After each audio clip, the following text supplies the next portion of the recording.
Alrighty, let me see here.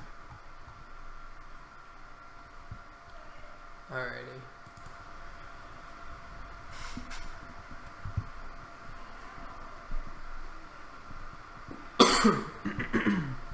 Alrighty.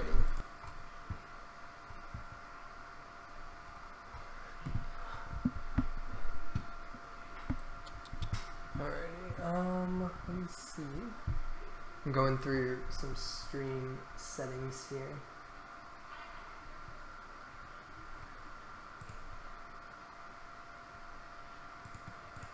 Give me a second.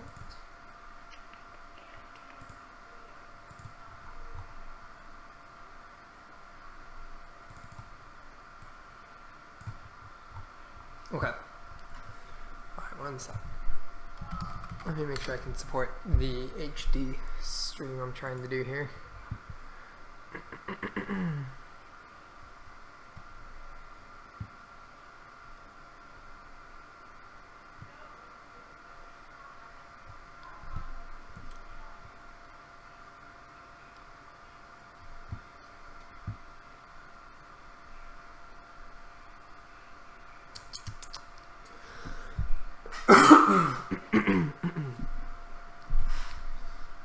Okay, so I should be able to do 8,000 bits per second upload. I'm trying to make this a much higher quality stream. I think I can. So this is not that great. That should be like in the hundreds. Alrighty, we'll see.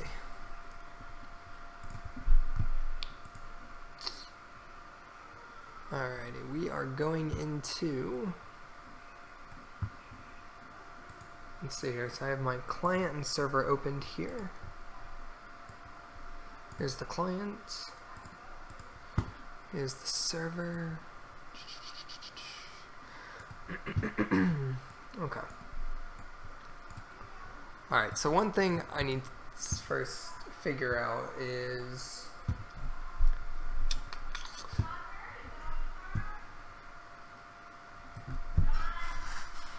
Okie River.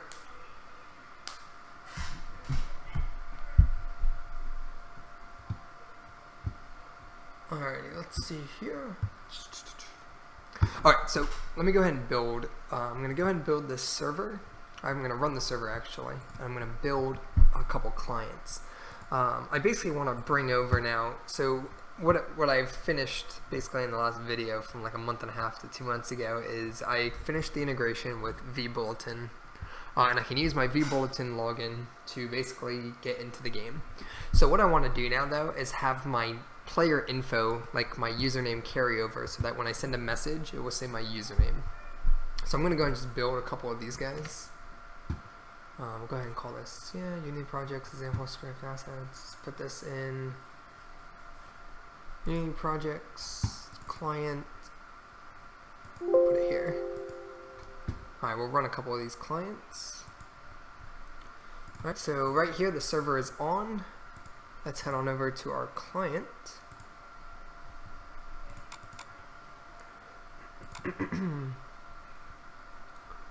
And what the hell is it?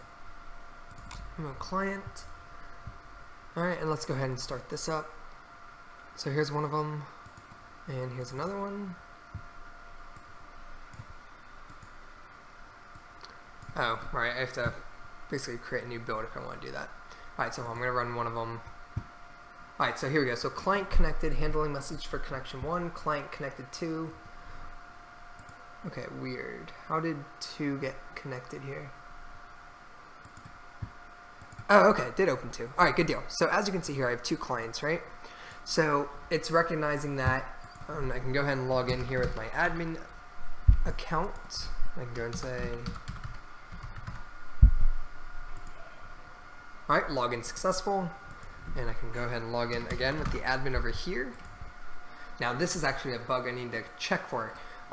What if 2 people try to log in at the same time? I need to basically catch that and throw an exception and not let them log in. And basically want to tell them your account is already logged in. So here we'll go ahead and say admin, my password again. And as you can see, now 2 clients are logged in at the same time, which is the problem. If I go ahead and type, login successful, hand verification 2. Okay, now that's interesting. So when they're both connected, it's like your messages aren't handled properly. Okay, interesting. Let me go ahead and try now. Why are our messages not working? They were working before. Hold on. Let's go ahead and relaunch one of these guys.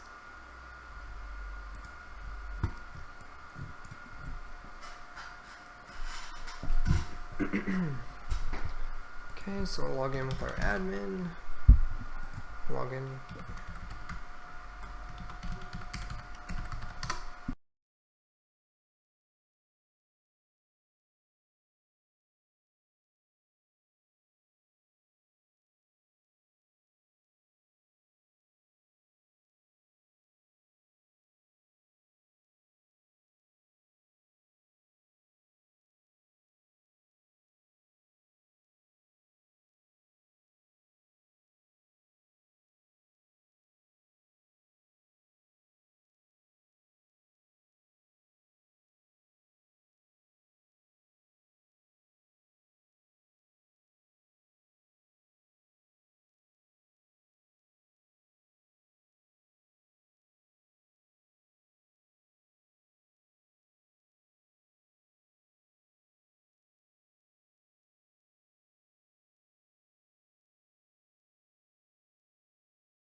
Okay, there we go.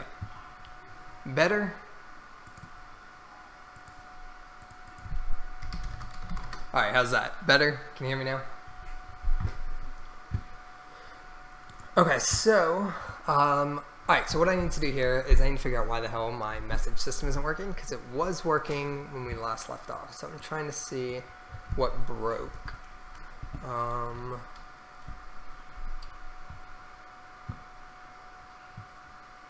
Alright, so let's see here. Alright, so when we send a message on the client, we do handle message received from server, or here we go, we call this. If message that contains an illegal character or a word, you can't say that, else message is clear sending. It sends message type chat message this. We send it to the server, we get it back from the server, and basically we call our chat controller to create a new message.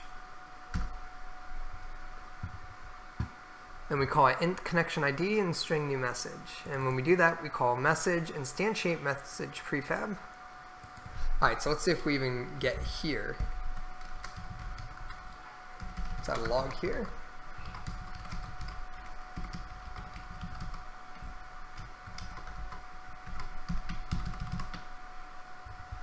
Okay, so we're going to create a new message here, log. Let's go ahead and stop our clients.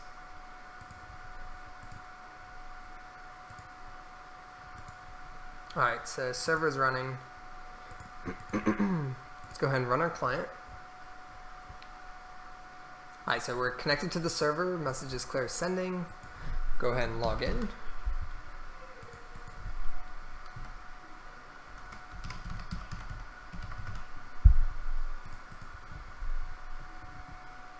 Alrighty, so we're logged in here, and now let's go ahead and say hey. Okay, so check it out. So we actually never got our log, which is a big problem. And let me make sure I did indeed save this. And it's compiling in Unity, and it is. So we just didn't get our log, and that's a problem. Why are we not getting that? So message is clear sending.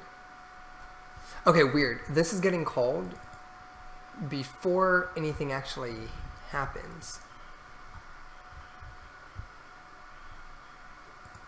Go to our client. So as soon as I connected to server, message is clear sending got called. So how did that happen? Okay, that happens because we created a message. We create a new chat message when we connect to the server. Message.target is null. Message.message equals hello server. And if we go to the server, it does indeed say, okay, it doesn't even say our message, which I thought we were printing out before. So let's take a look here. Connect to server. Alright, we say hello and then message.handle message. Whoops. Alright, so we do this. We come here. We send the message type.chat message and we send this message. Now the server gets it. So we'll hop back over to here on the server. And inside the networking manager, we have on chat message received. The sender, we get the message. The connection ID equals the connection ID. And then we say sender.handle message. And what we're doing here is handling message for connection. Alright, here's the problem. We never specified a target. So check it out. We're switching through a target, which is a string. We need to specify what target, and our target here is world chat. Okay? So what we want to do is when I send that client request, I need to set the target. So let's go ahead and say in our client code here, excuse me, we need to go ahead and say handle message received from client, handle message. Okay, so before we can do this, we need to make sure that our target is set to where it's going. So let's look at where we actually create a new chat message. Alright, so all the places chat message, message equals a new chat message. Alright, so it's when we actually call, okay, so that actually is being set. So target equals world chat, message equals this dot message. And then here we call message dot handle message when we send a message. Now that target could be null somewhere. Let me see, create new message.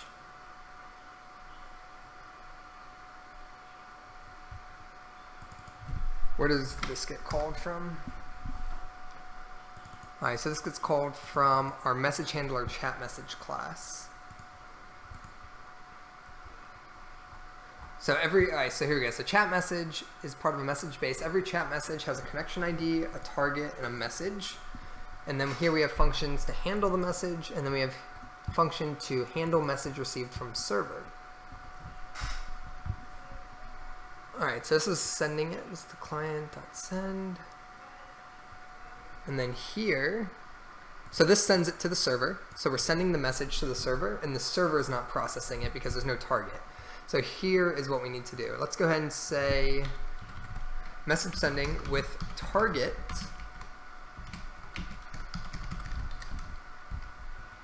Okay. Let's find out what our target is, because I think the server is not interpreting it properly. Pretty sure it's null, which is what the reason why it's not instantiating. Alright, server's on. Let's go ahead over here. Let's restart this guy.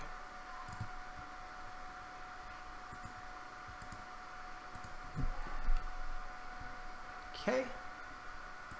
I'm going to change this too. I don't like bringing the network client over like that. So let's go ahead and log in with admin. And we'll go ahead and log in.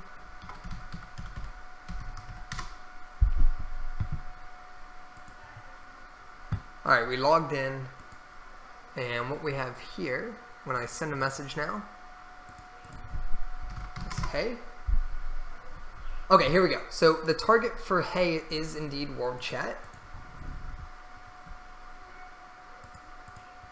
So what's happening on the server side that we're not getting that message back? Because when we receive a message from the server, that's when we actually instantiate that message into the scene. Alright, and you can actually see that right here when we do our chat controller. I'm sorry, our chat message here. When we handle the message received from server, then do we actually do that. What's happening here is it's never getting its target. So this is definitely a server-side issue. So if I go over to my server-side issue, if I go into the networking manager, and right here is the problem. I believe I need to go ahead and say read message, chat message. I thought when I call read message, chat message, the objects in here would get mapped to the sender, but I guess that's not the case. So what I need to do is I need to say sender.target equals the net message received over the network dot target perhaps. Now, how can I get something from there? That's the connection ID. Although no, it should, because the message gets mapped there. So what the heck? Here, let's see what it thinks the target is. Let's go into the sender here. We have a target.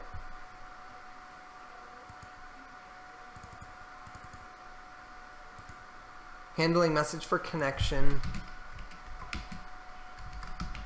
And we'll say with target. Alright, we'll go ahead and save this. Let's kick everyone off. Alrighty. So we'll start the server. Go to the client. Okay, we're connecting. Message is clear, sending with target.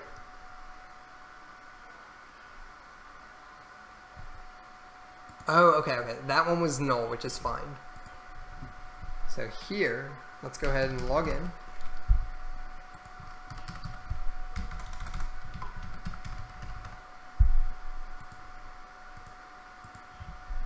Alright, and let's go ahead and actually say hello. Alright, message is clear, sending with target world chat. Now, what did the client pick up? Alright, so handling message for connection 1 with target blank. Alright, so that is the issue. Our target, for whatever reason, is not making it over there. I do not know why. That makes me think also that the message itself is not being picked up. So let's actually go ahead and with target plus message. So the only thing I really changed since before starting this stream was I changed these to properties instead of fields, and I can't imagine that would have really any effect on this. Alright, so let that compile.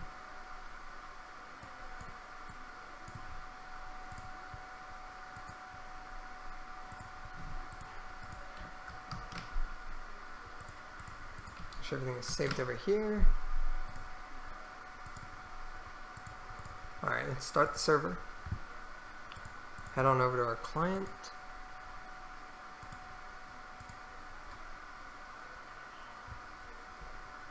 Alrighty, so here we are here. We'll go ahead and log in again.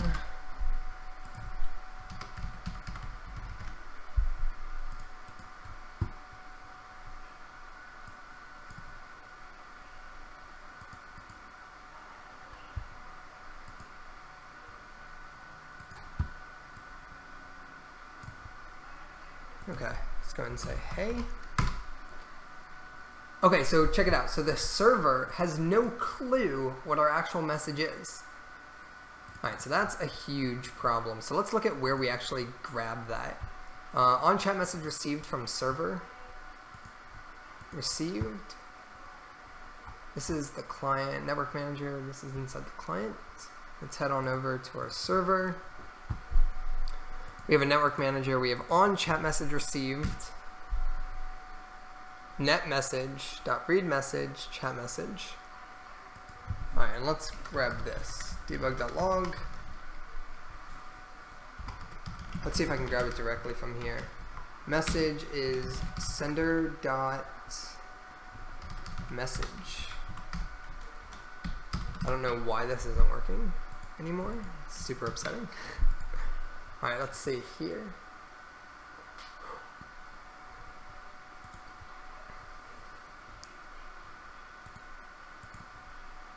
Alright, so let's go ahead and run the server, go ahead and run the client.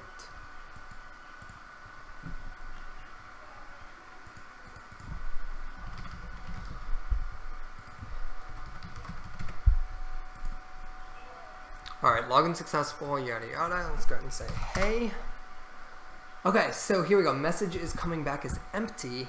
However, I know I'm sending the message hey. Alright, so now let's go ahead and make sure that this isn't a client issue. So we'll go to our chat message. Message is clear, sending with target at target. And then let's also say plus sending with message the message. Because then what we're doing is we're saying client.instance.send.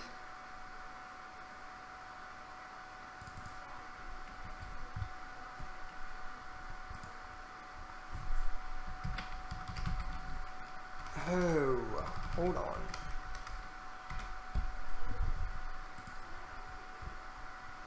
Okay, weird. Where is... Let me see here. Chat message, client instance.send, and we send this. Okay. Alright, let's see what happens here when I run this. I think, so I'm on Unity 2017. I upgraded to that. Hey, yeah. So TN, I save all the streams. If you actually go to the live stream playlist, you'll see all 12 parts leading up to this video for creating a multiplayer client server architect.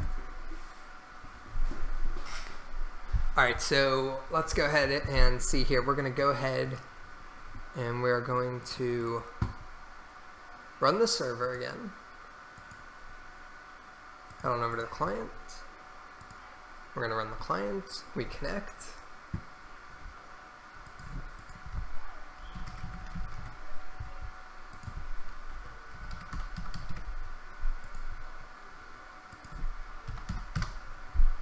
Alright, so connect to server, message is clear, sending with target, hello server. Alright, here we go, message with hi.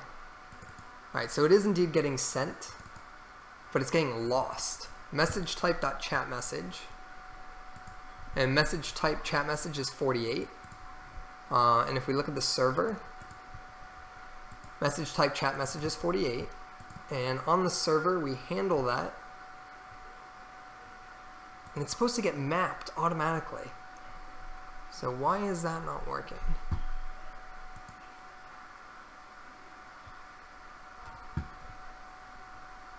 Let me see here.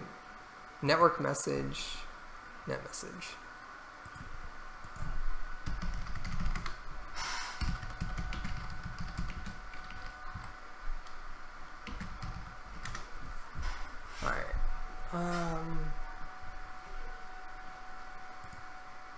Let's see why this isn't working. It's supposed to automatically serialize and deserialize the message, but it's not. Let me see here, network M client. Actually, better yet.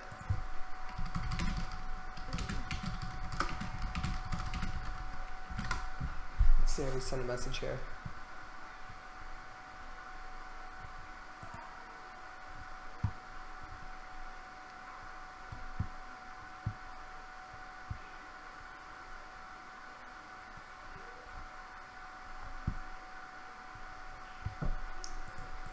Shoot, so here's where I'm a little stuck right now. I don't remember why. Let me see here.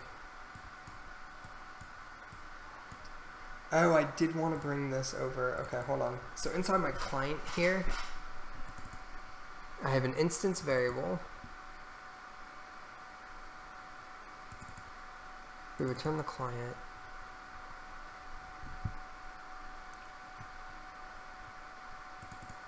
We connect. Login request with the user equals a new login request. We pass in a username, we connect, we register our handlers. On chat message received from server. Reply from server equals netMessage.read message. Reply from server.handle message received from server. And this is what actually populates the actual message. So, look.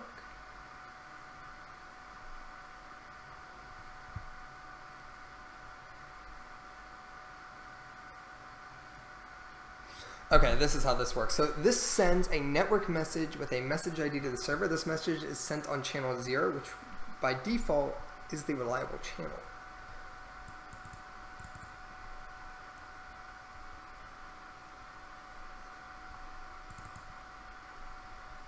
Alright, and this happens from chat view.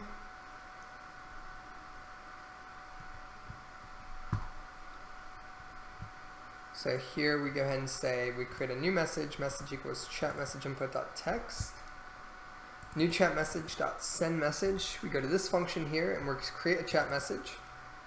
We process it as a world chat and the message, and then we call message.handle message. And this then sends it to the server, which is definitely happening because we have a log that prints out on the server. The problem here is that the data is lost for some reason. And that I do not know why. So let's figure it out. On connected, on disconnected, on chat message received. Did they update something? Net message dot.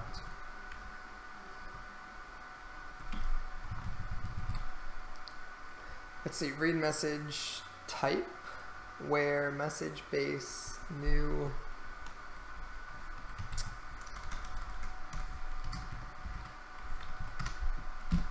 What are options here? Channel ID, reader.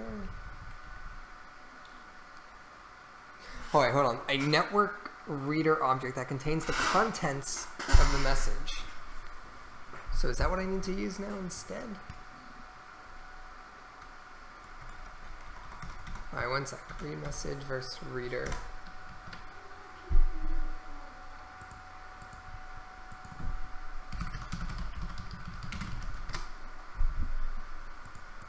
go to the API for network message. What we have here is our reader, a network reader object that contains the contents of the message. That's a variable though. Okay, read message is what we want. Read message is used to extract a typed network message from the network reader of a network message object. Yeah, okay, so read message, add player message. On server, add player message.player control ID. Okay, this is ridiculous. My next assumption here is that this guy does not match. I think these may need to be identical from a property standpoint. Oh, 1 second. I think I did screw something up.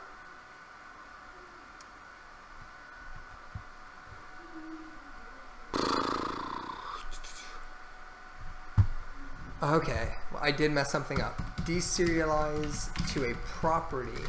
I don't think you can do that.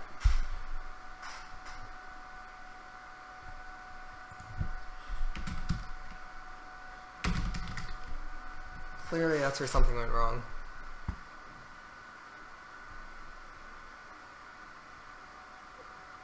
Alright, well, here's how we can test this out. I'm going to go ahead and rename this back to what it initially was. I'm going to make this a field instead of a property, and let's see if it works. So I'll go ahead and rename this to just connection ID, lowercase c. And we'll go ahead and remove the getter and setter. And I'm going to go ahead and just rename this to lowercase target. Whoops. I need to refactor it and rename it. So we're going to just make it lowercase target. Get rid of the property. Same thing for this guy. Go and rename lowercase message and get rid of the property. Alrighty, so now let's go ahead and test this out, and I need to do the same thing on the client as well. So if we look here, same thing, so we'll go ahead and just rename this to connection ID. Get rid of the property. Do the same thing here. Target. Alright, and message.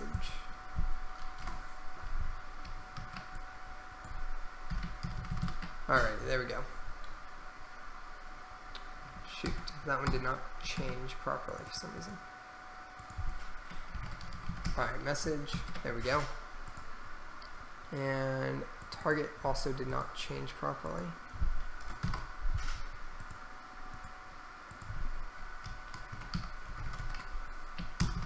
Alright, so now let's go ahead and save this. And let's head back to Unity. Let the server compile. The client compile.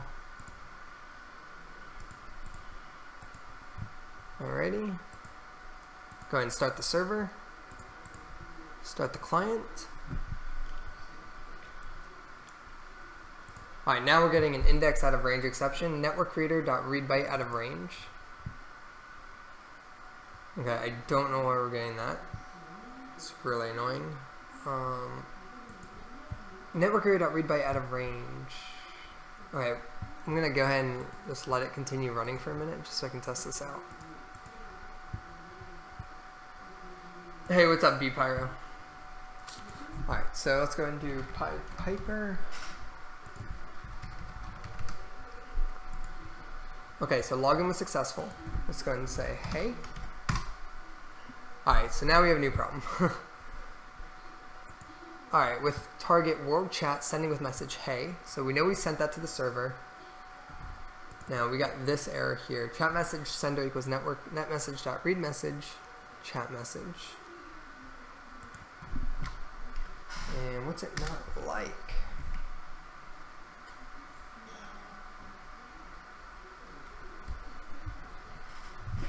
Hold on.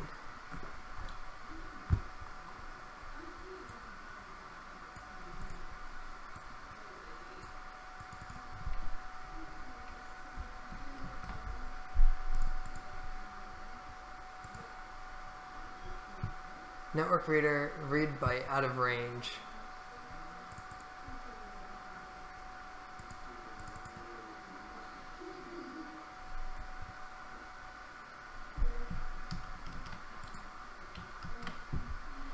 Going over to the client.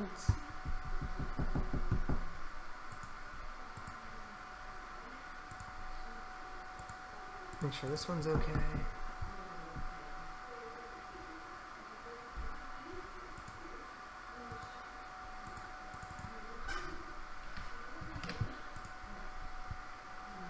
Let's type the chat message this.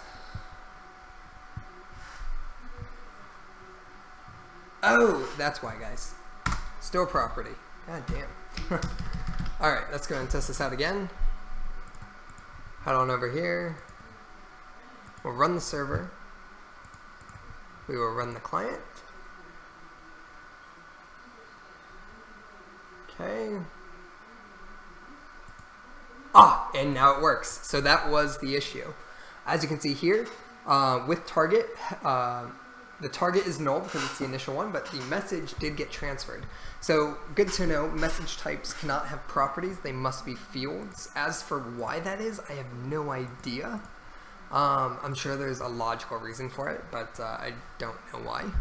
Let's go ahead and test this out now. So if I log in by myself, Pied Piper, test 1, 2, 3.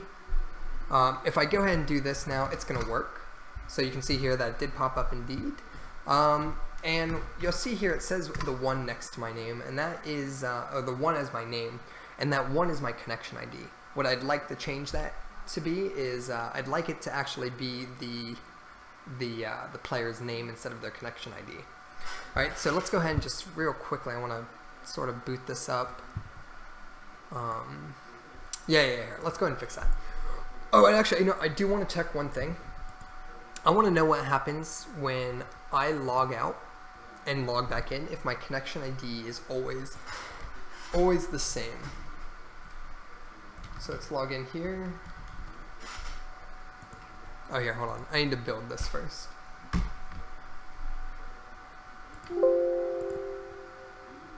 Okay, and we'll go ahead and log in here.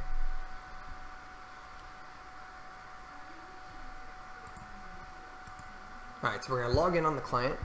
So we should have connection ID 1, I believe. That's right. The server says, okay, so it's connection 2 actually. So that's interesting. Let's see what happens once I actually log in, what happens. So if I log in with Pied Piper. Alright, so response received from server. I am logged in. Let's go and say, hey. Okay, so I am connection 1. Now let me log in with this guy.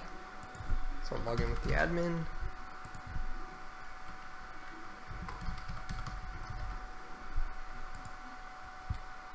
Okay, so now I'm logged in and my connection ID is...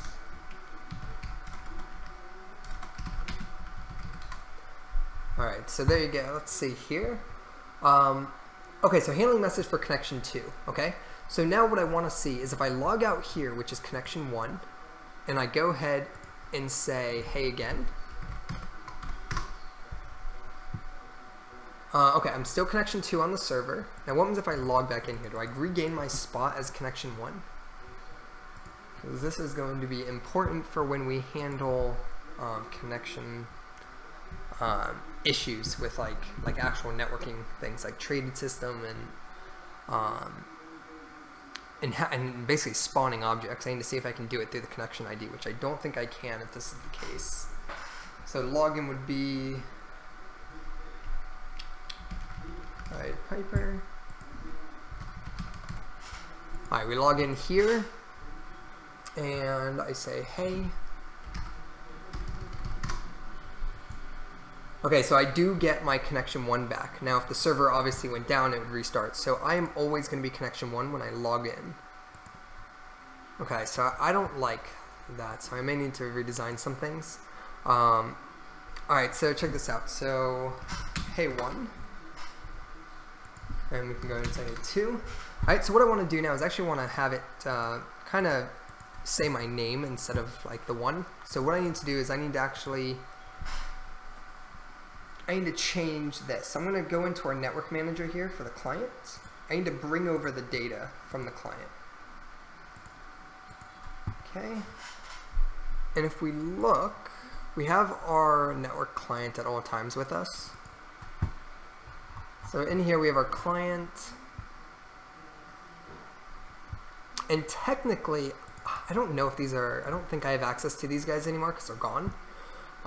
So what I will need to do is we don't destroy unload this guy. So let me see here.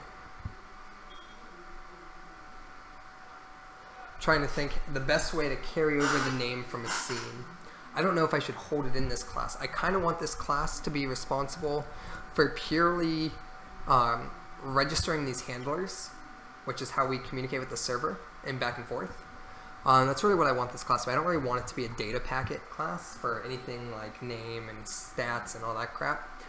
So what I think we should do is create another object here that's kind of going to transfer over. Although I could use this to access it. Client.player.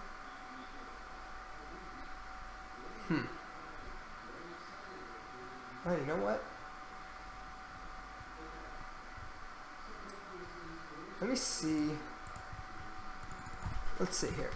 Accessing constant class, C#. I might create a constants class. Let's see here. Public partial class, my class user control. We have a constant string. Because your name is constant, right? So let's go ahead and do this. Let's have a player info class.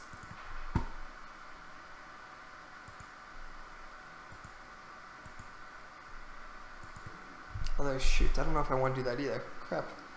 Alright, let's see here. We have our main menu. We have our game and our networking.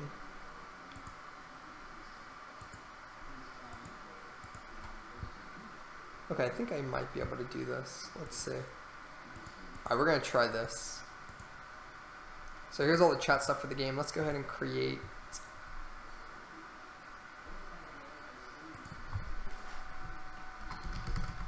Alright, we're going to go and create a player info class.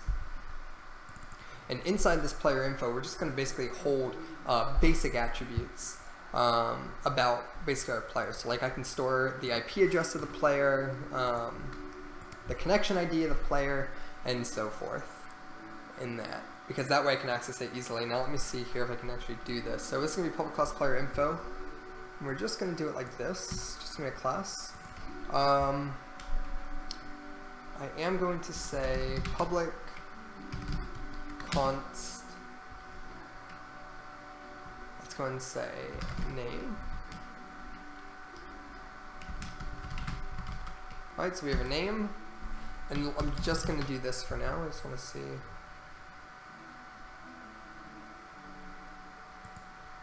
Oh, what? Since when? Oh, can I not assign const values? I might not be able to do this. Okay, we're going to use const for something else. Const will be used for like skills. Like our skills are never going to change, right? So we use a constant for that.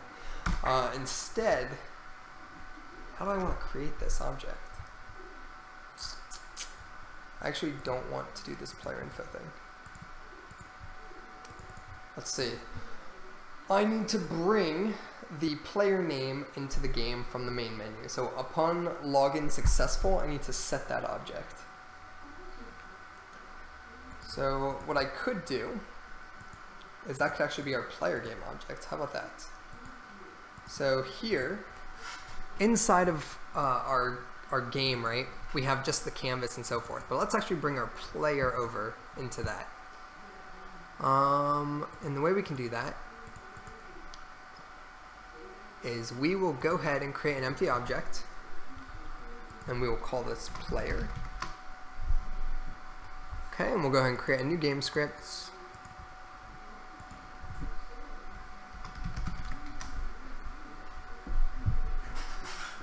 Alright, and we may end up changing this later. And actually, real quickly, I want to actually go through and I want to look at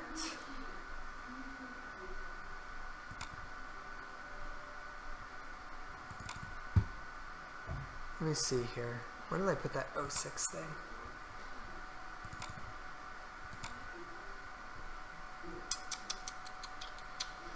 Shoot. I want to actually check out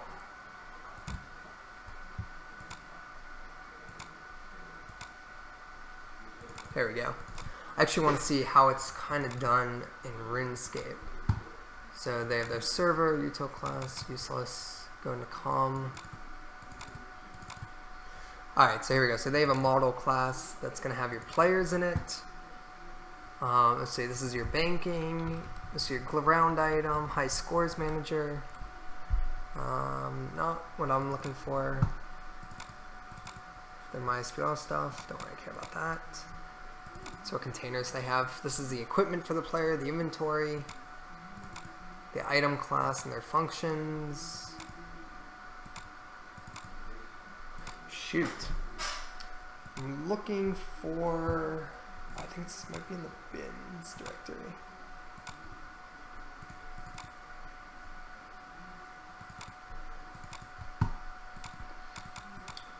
No.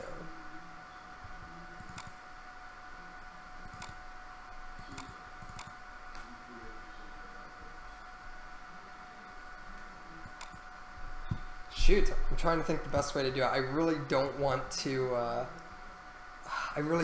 clutter up the client class because I only want this to be used for communicating with the server. However,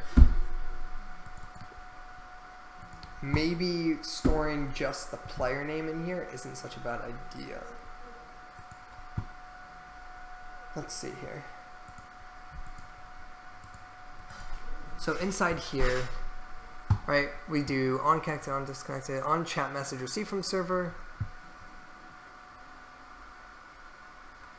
on chat message received from server, and that would actually store it. Alright, so let's see here. Alright, what I think I'm going to do then, because, man, I really don't want to do this. I think I'm going to separate this out too. I don't like this username input and stuff being in the client here, because this is only used like for the initial login. I think I should have a separate script object with this input field on it, which I think is what I'm actually going to do. Let's go and clean this up. So let's head on over to here. We'll go into our main menu.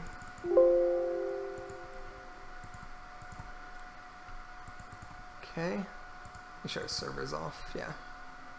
Alright, and what I'm going to do here is right now we have this canvas and this network client, and you can see it's doing things.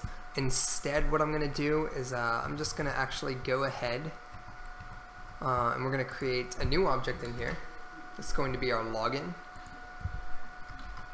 It's our login object. And actually, I don't even need to do that. I think I can do it directly from here. The login panel. Oh wait, we have a login view. Why the hell am I not using those? Where am I? Process login, okay, with a login model, username, password, and then we call the login method. Alright, and that's what actually handles the request for logging in. Okay, weird. Do I actually need any of this? Where am I actually using this? Oh, okay, I'm just doing it wrong. Dumb. Okay, hold on. When does this login get called? Alright, I don't know if this login's actually ever getting called, so 1 second here. So let's see. What happens when I hit the submit button? When we hit the submit button, we call this login panel the login view. And then basically we call this process login, I imagine. Alright, so let's see if anything breaks when I do this.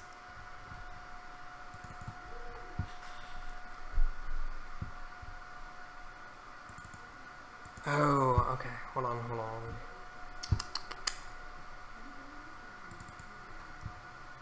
When we process the login, I need to communicate with the client, and I need to call this method here. So how many login requests am I actually making? Wow, this is way too many.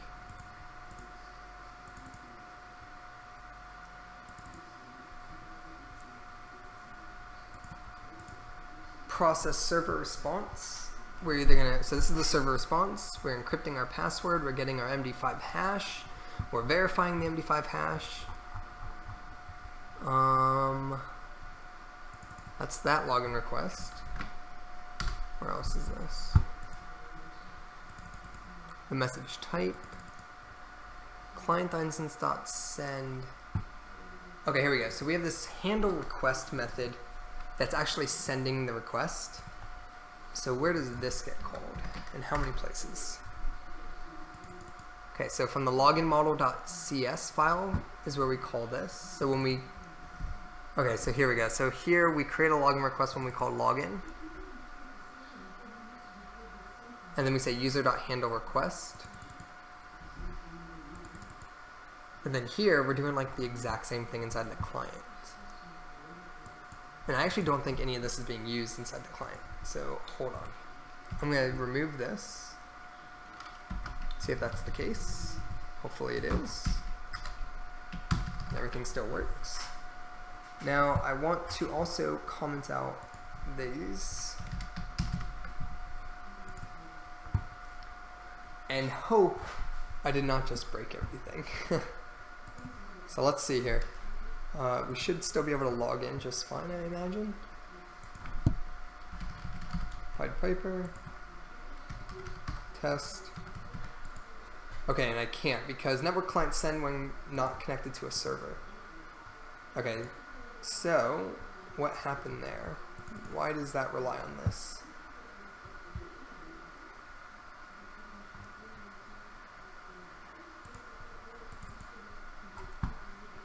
Oh, well, duh. Hold on. The server's not running.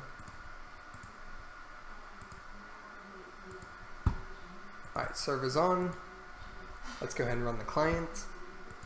And what we're going to do here is log in, Pied Piper.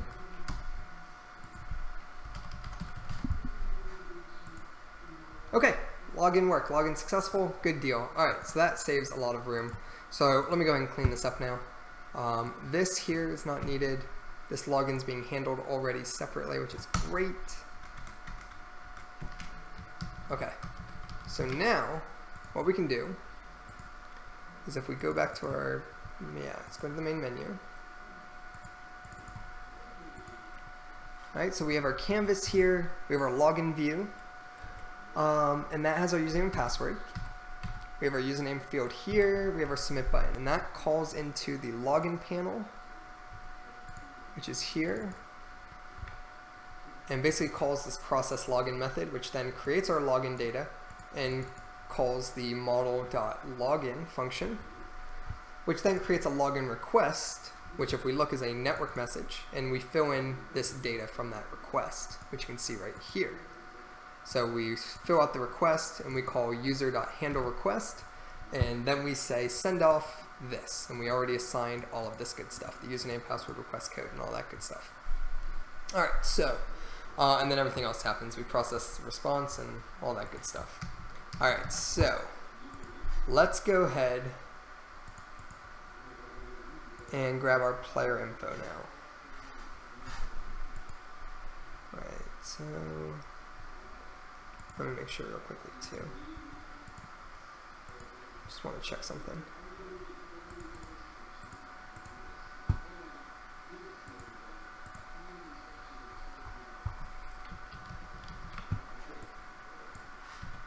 Okay. Alright, so now this is purely just for server-client communication, which is great. Now what we can do is upon a successful login, let's go ahead and actually, let's have our player model come in here, okay?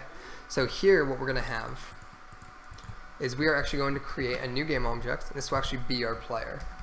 Alright, so we have the parent game object of our player, and we have our player info. Let's go ahead and delete that for a sec.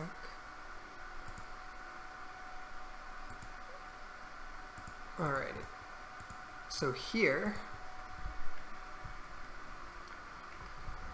you will have our player, because I don't want to, so I'm going to have two players, right? You have a player that is like the game player, so like I'm going to host my player ID, which would probably be my connection ID, my skills, my stats, my stamina, and all that good stuff. Everything about the player is going to be in there. What skills you can train, your current levels, and then I need an actual data object for information about that player. I could probably combine these two, but I should really keep them separate.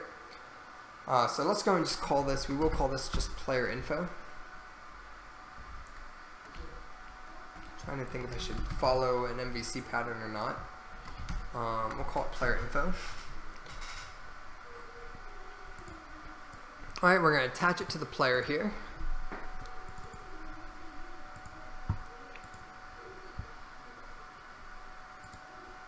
Okay, so here's our player info. And what we're going to do on here before we do anything is void awake. We're going to go ahead and say void awake, we're going to go ahead and say don't destroy on load this.gameObject, so that this script will transfer from this scene to the game scene, just like our network client. Alright, so that's going to prevent that from going over, or that's going to make it so it can go over. The next thing we want to look at is, I want to get the actual username here. So we're going to go ahead and have a public string player name. And we're going to make it so you can get, you can't set it, so you can't change it, you can only grab it.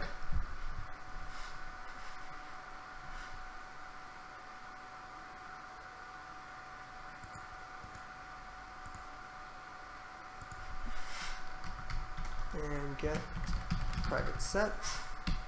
Alrighty, let's see here. Alright, so if we don't destroy this object alone, there's a player name. We need to be able to set this somehow. And the way we're going to do that, private set. I need to set this name from somewhere. I don't want to make it public because then anyone can change it. What I really need to do,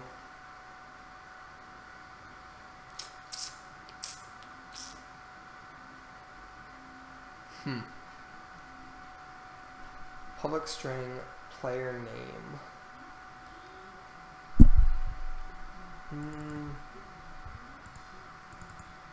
Alright, let's go ahead and make it public for now. I may need to change this later. I don't think it's a good idea to keep it public.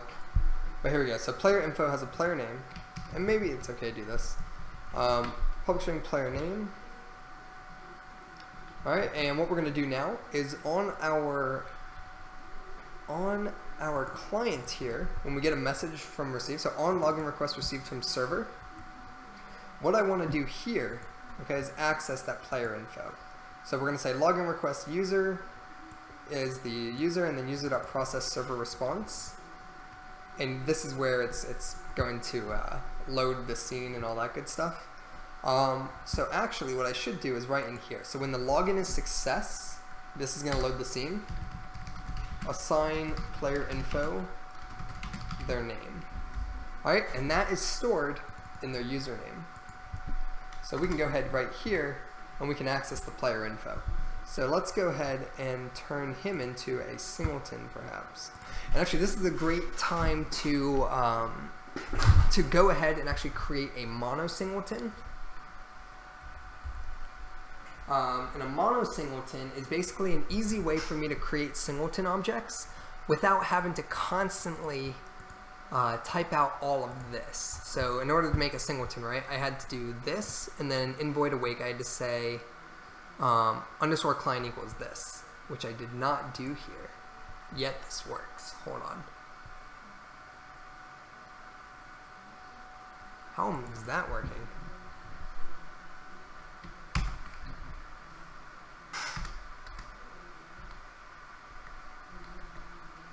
Oh, it's because I do this. Okay, underscore client equals a new network client. I think I should also do this. And let me see if that actually messes something up, and it does. Cannot implicitly convert type client to network client. Oh, okay, that's why. All right, it doesn't have to because it's underlyingly already a weird. Oh, okay, right. All we did was we created a singleton to the actual network client. and that we access through client. So when I say client.instance, it returns the actual network client. That's why we did that. All right, so I'm still going to go ahead and create a new tool for the mono singleton, which is one of my favorite design patterns, the singleton manager. All right, and give me just a minute here, and I'll show you guys how we create this. So we have our chat controller, our player info, main menu.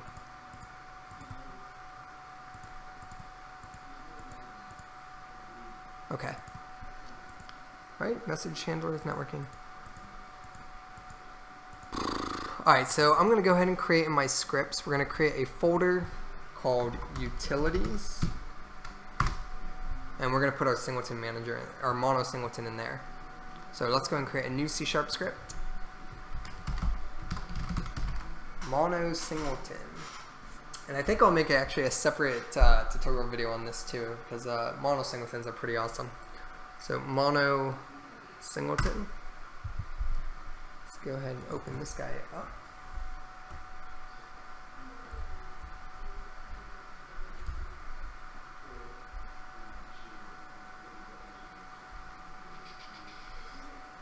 Hold on, something's like frozen here.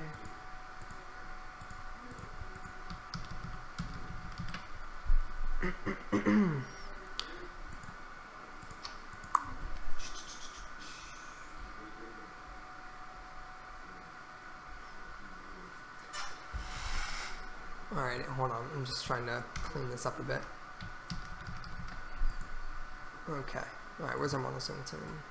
Alright, so mono singletons basically require generics. So anything I want to become a singleton, I'm going to use this mono singleton. I'm basically going to say implements, or I'm sorry, not implements, inherits from mono singleton, which inherits from mono behavior.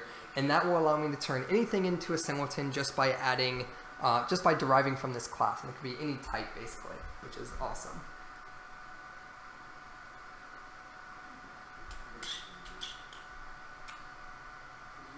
Let me see if I think I've done this in the past. I'm trying to think of the best way to start this. Let's see.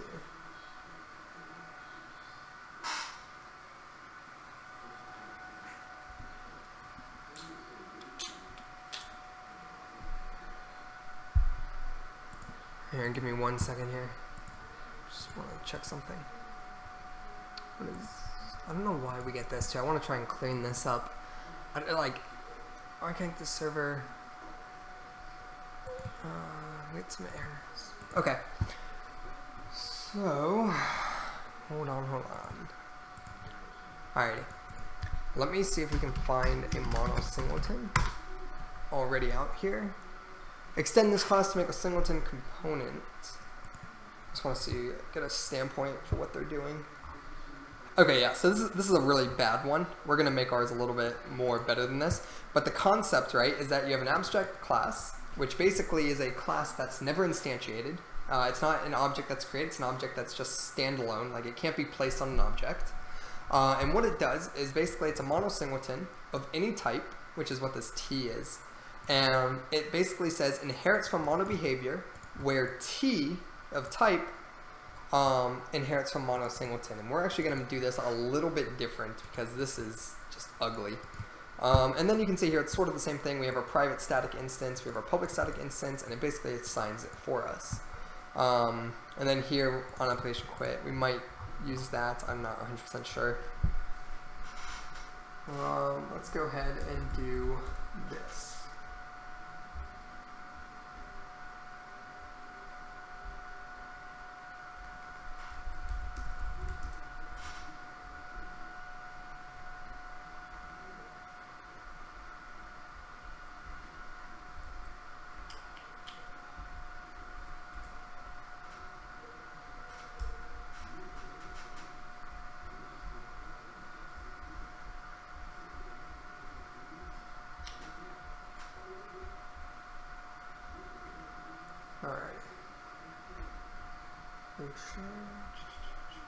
Alright, yeah, here's what we're going to do.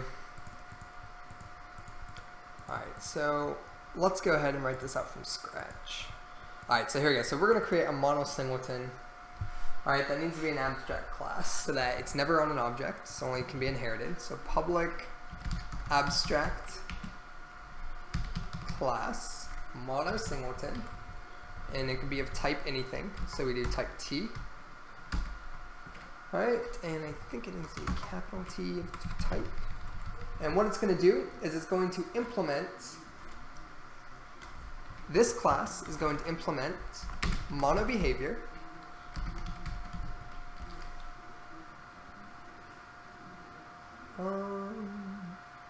Why is that not letting me type that?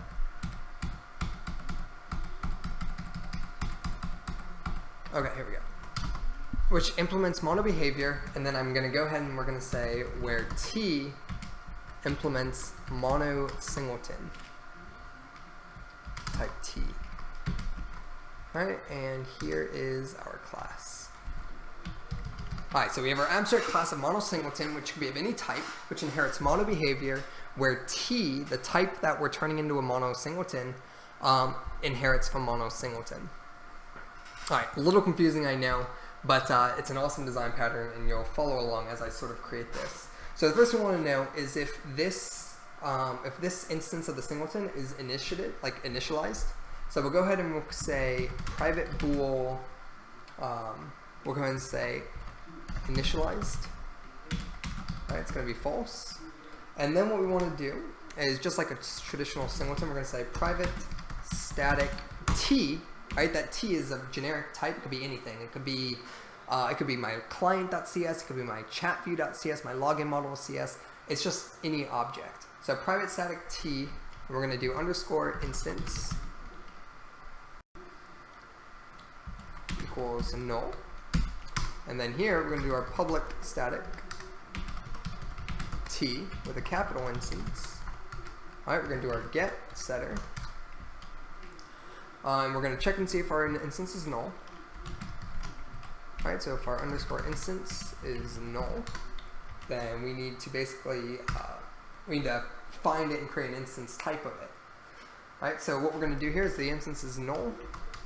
We will go ahead and we're going to say underscore instance is going to equal, I believe it's object find type. Game object. It's basically going to find that script if it's not assigned. Instance equals game object. Why is this not working?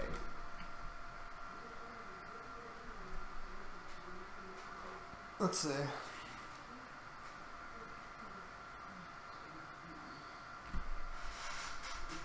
Game object dot find object of type. It should be game object.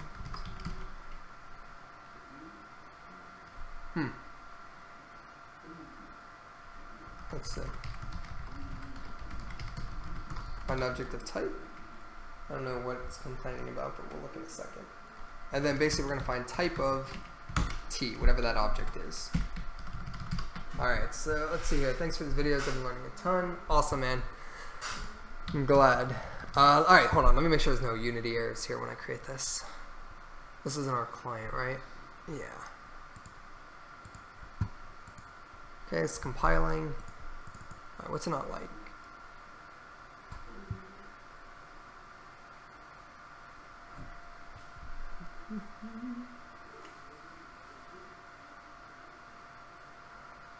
Why does it not like that? Oh, I think I need to cast this. I can say as T. Let me see. Does that fix it? No. Hold on. Mono singleton of type dot instance dot get not all code path. Oh right, duh. It's not returning a path. Alright, so basically what we're gonna do is I need to find that instance if it's null. Alright, so we'll go ahead and we'll say instance underscore instance underscore instance equals the game object, the find object of type, the type of, and then we will go ahead. If instance is null, we're going to do that, and then here we're just going to go ahead and return the instance.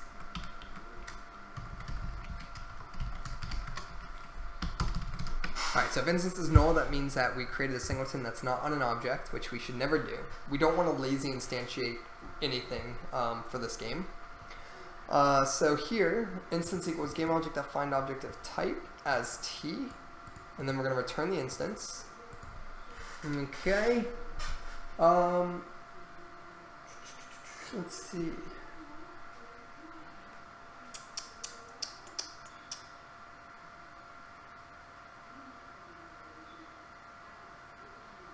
Okay, so once we create this, what we're going to want to do now is I want to initialize this instance, okay? So I'm going to have a function down here called public void init, public override void, I'm sorry, public virtual void init, so that other classes that are becoming singletons can override this initialization.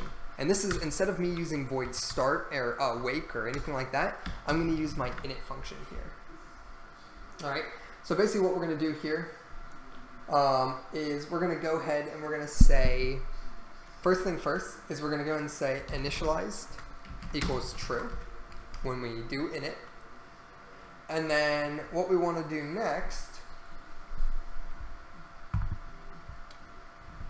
abstract class mono singleton mono behavior or mono singleton. We have our instance is null. We get the instance. If it's null, we're going to assign the instance. We're going to return the instance. Public virtual void init. Before we actually return this, I want to call init. So then we're going to call init. All right. And we only want to call init if initialized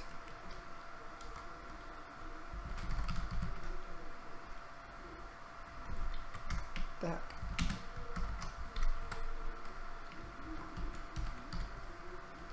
Alright, so if initialized is false, then I want to call init. Alright, and so what's going to happen here is when I create a singleton of something, I'm basically going to inherit from mono singleton, and what's going to happen is it's automatically going to create this. It's going to go through it. It's going to say, hey, if instance is null, find the instance. If initialized is false, call init. And then basically that's going to act as my void start for that object. Right? And I'll show you how this works. And we do actually want to have here, I do want to do a override for on application quit. So I'm going to actually make it protected here. And I think I could do protected as well for here. When I do something protected, it means that the only people who can actually override this method are those who are inheriting from this function. So protected virtual void init, and we're going to go protected virtual void on application quit. And when that happens, we have one job here. We're going to call base.on application quit, which should be something of Unity, which basically just handles Unity cleanup. So base.on application quit, and then what we can do is I can go ahead and assign our instance to null at that point when we have a disconnect. So let's go ahead and run this.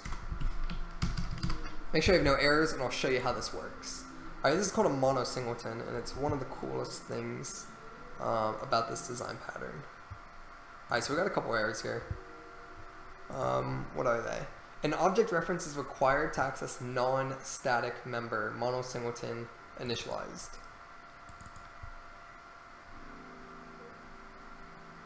Huh.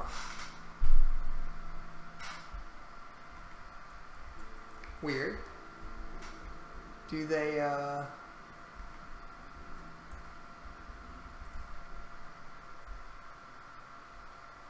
why is it doing that? If is initialized is false, public static type instance, we're going to get, if the instance is null, if instance initialized is false, we're going to call init on it, return the underscore instance. We have void init here, initialized is true.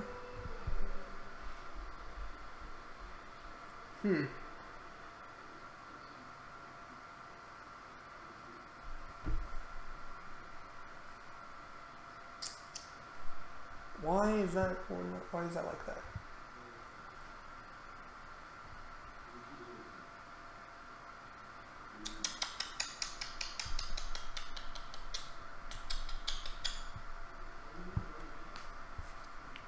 Trying to see what it doesn't like here. Let's see. An object reference is required to access non-static member. What does that mean, non-static member? Who is not static here? Everyone is static. Public abstract class mono singleton of type T inherits mono behavior where type inherits mono singleton of type T. We have our is initialized. Okay, we have our initialized. We check if we have our private static instance is null. We have our public static instance, and we get that instance. We get that instance. If the instance is null, we find the instance. If it's initialized as false, we call init, and then we return the instance.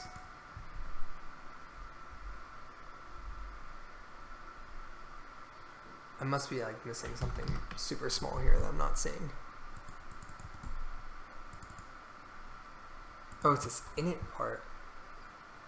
What's init part is it? Hold on. On application quit. Okay, for some reason it doesn't like that. Protected.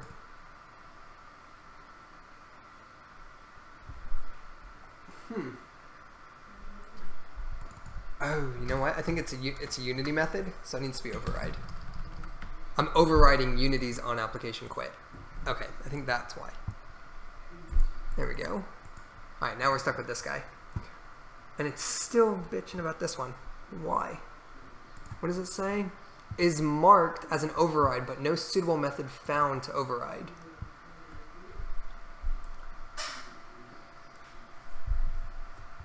I'm overriding on application quit.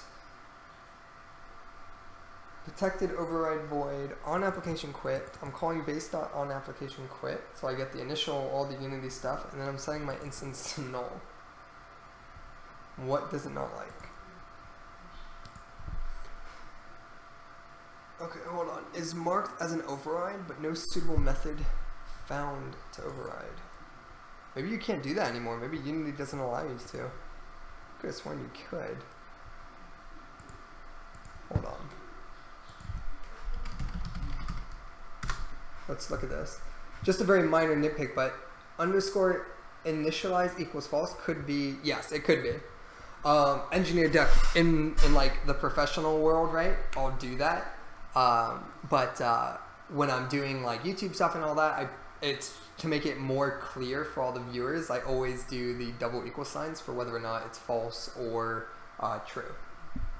I do it strictly for just YouTube.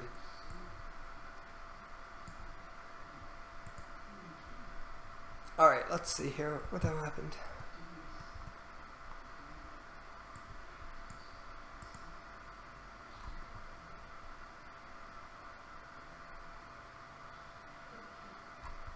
Huh. Maybe not. Okay, yeah, it looks like you don't have to override it, which is fine. So, we can still make it protected. Actually, I don't even think you need to. Just void, right? Yeah, private. Alright, we can keep it protected, but if I just did this, that's probably going to work. And I don't need this anymore.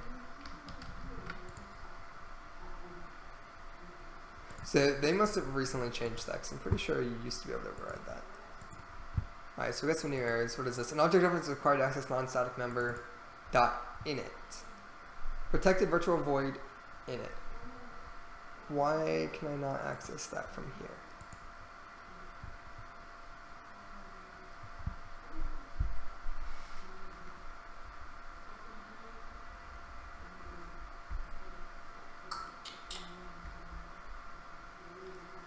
Let's see.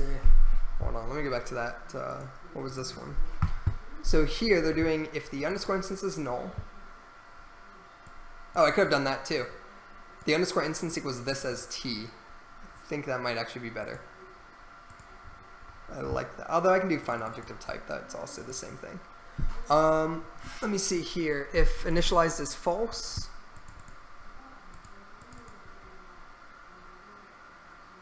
Oh, okay, right. I don't want to call init here I need to call init on the actual instance guy. So I'm going to say instance.init. There we go. I want to call init on who the class that's becoming a singleton is. All right. So here, if isInitialized is false, I'm going to go ahead and do that. And then we should be good. Whoops. All right, well, that was helpful. So let's go ahead and run this now. We should be okay, no errors.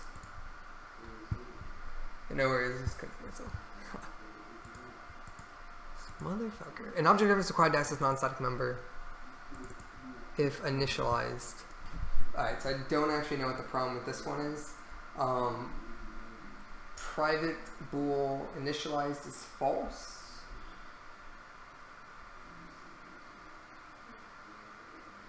Let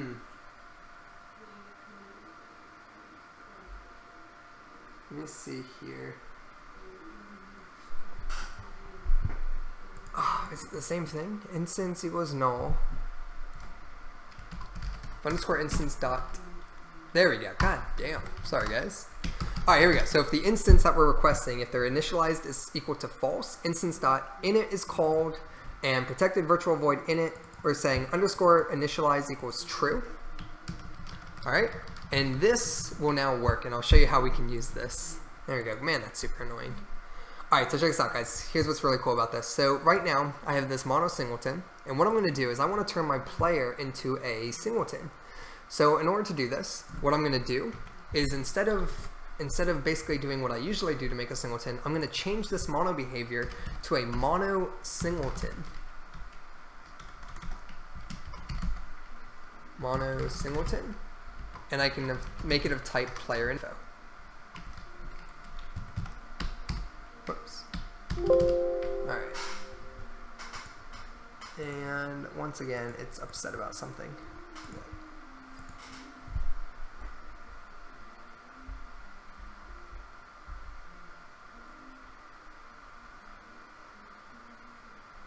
Oh, okay. It's not. Good. Alright. Alright, so here we go. So check this out. Why is it doing that?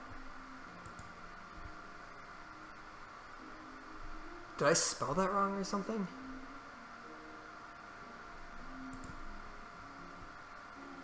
Mono singleton.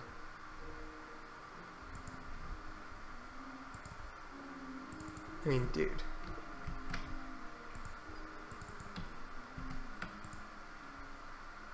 Why? I don't know why Visual Studio is complaining, but Unity seems to be okay with this.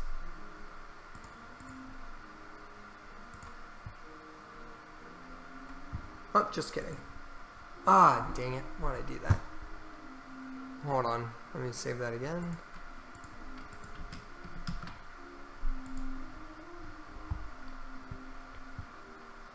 Alright, so if we look here, it says, okay, these are just regular errors. Okay, so apparently Unity doesn't have a problem with this, but Visual Studios does. It's being super dumb. Alright, so check it out. So here we go. So player info, mono singleton. Now, in order for this to work, oh, and it might actually be upset because I'm not implementing what it needs. No, that's not it. Okay, whatever. So in order for this to actually work, check this out. I need to actually override a function in here. And that override function is that init method. All right, so basically I'm going to say public override void init. All right, and what I can do here is I want to call base.init so that the initialized variable will get set to true. So we're going to say base.init. And then basically here, this is my awake function now. So I can do all my initializations in here.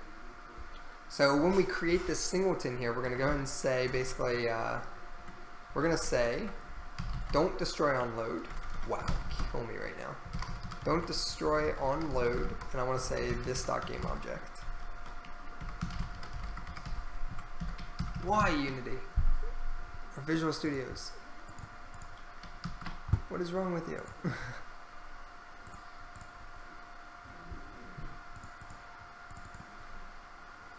Public override void init. Playerinfo.init, no suitable method found to override. Wrong.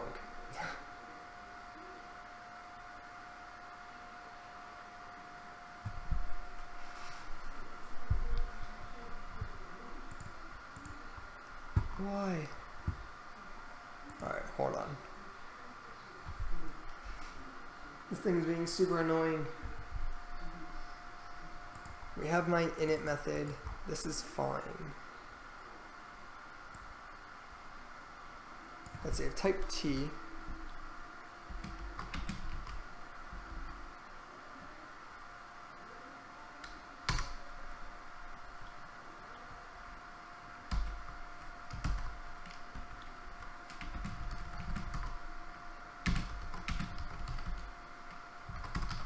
Okay, I don't know why I can't find mono behavior anymore. That's super annoying.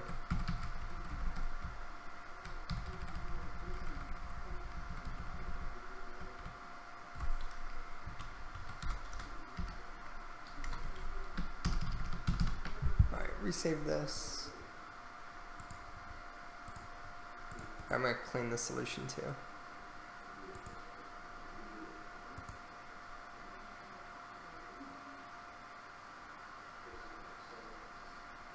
It's like not recognizing it? No idea.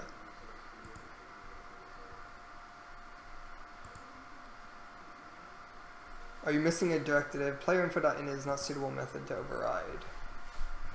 Wrong, it's right here. It's right here. Is it part of the .son yet? Yeah, that's what I'm thinking. I'm thinking that like it hasn't been updated in here. So I'm going to actually go ahead and restart Visual Studios. Because Unity is not complaining. Let's see.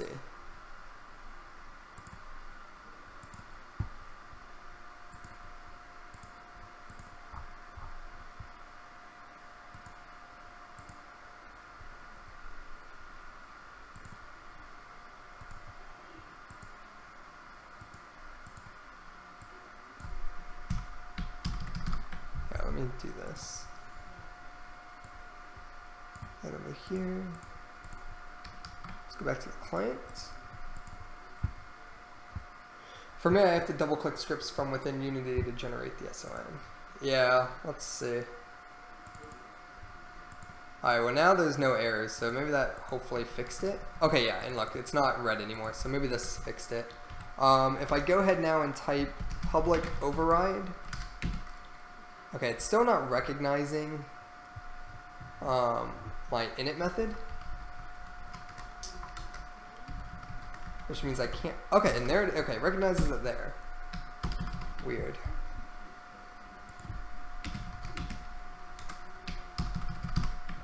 Come on. Player info init cannot change access modifiers when overriding protected, oh, duh. Alright, I think this has to be protected. There we go. Okay, now we're in business, we're set. So check this out. Alright, protected override void init base. This is now my awake method for my player info. And what I'm going to do is I don't want to destroy this on load. So I'm going to say this.gameObject. Alright, and now I've converted this into a singleton. So I took all of the code I used to have to write every time for each one, and I use a mono singleton now, and I pass in the object that's a singleton. This object has all the mono behavior properties because this mono singleton inherits from mono behavior, where type T is a mono singleton. Alright, a little confusing. And basically this abstract class is just going to sit here in the utilities folder and not do anything. But I'm going to use it with my other classes. So what I need to make sure of though is that this player game object does indeed have player info, and it does. And what I can do now is I can go ahead and run this. Whoops, nothing's going to happen. Hold on. I got to start the server. Let's run the client. And what's going to happen now is I can then, don't destroy on load, you're going to see my player is going to hop over there. Maybe. Trying to think. Maybe, actually. Probably not because I haven't called it yet, but let's see. Pied Piper.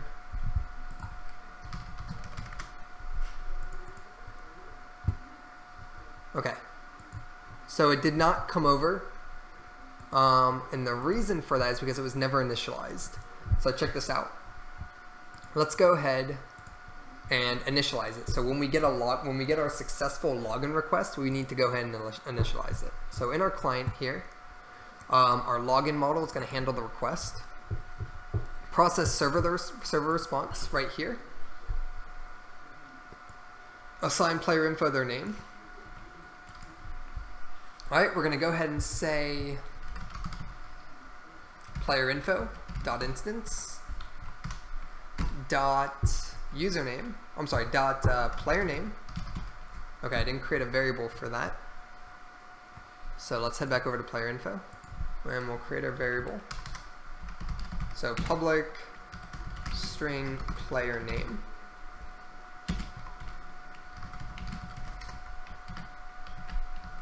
Alright, so here's our player name. Inside the login request, we're going to go ahead and say dot player name.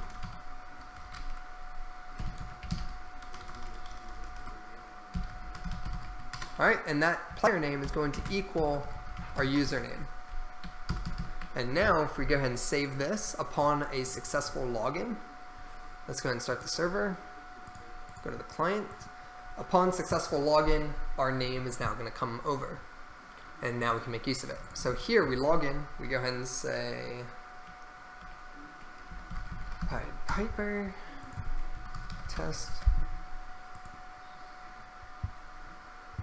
Alrighty. And as you can see here, the don't destroy unload, here's our player with our player info. And it's assigned our player name. Alright, so what we can do now is every time I type a message like this, I want it to say my name instead of a 1, okay? So, how do we do that? And actually, do I want it to do that? I don't know. Maybe we don't want to say anything if it's you, right? How does it work in most RPGs? Does it actually, if you type, does it say your name next to your message, or does it just show your message? I don't know. Let's see here. I'm going to look up a picture of how RuneScape handles it.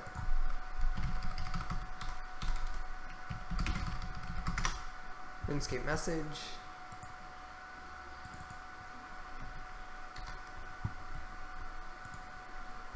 Okay, so it says jail cell is your, so it says your username and then your message there. What happens if you were to press enter though?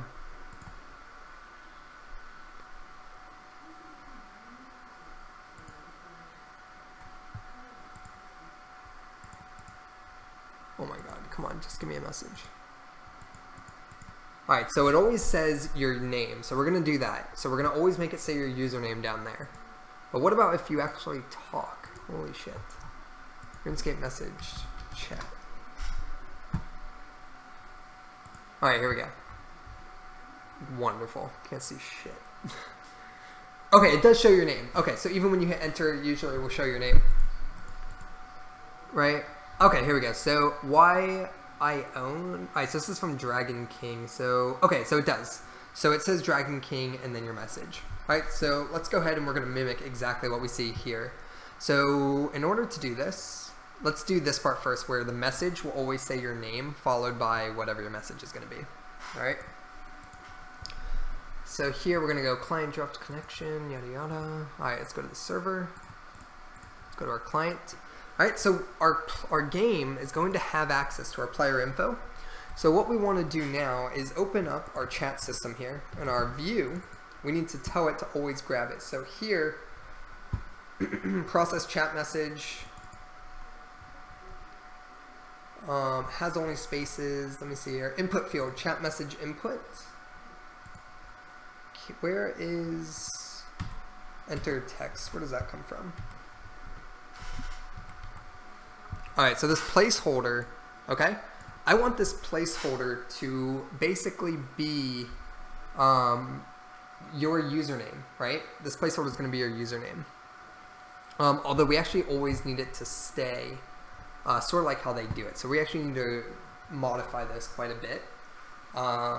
Give me 1 second. I'm going to run to the restroom and I'll be back in like 2 minutes.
So let's start making this actually work. All right, so here's our reference image that we're going to work off of. Basically, so to start, let's go ahead and make it to where you type out your message, and it says Dragon King. So your placeholder is always going to be there, but I want the placeholder to always stay. So how can I do that? So let's look at this. So like my name right now would be Pied Piper, right? Pied Piper.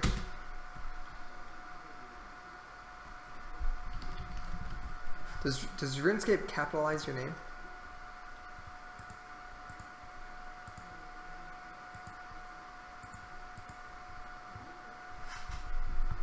Okay, it looks like it's how you type. It looks like just the...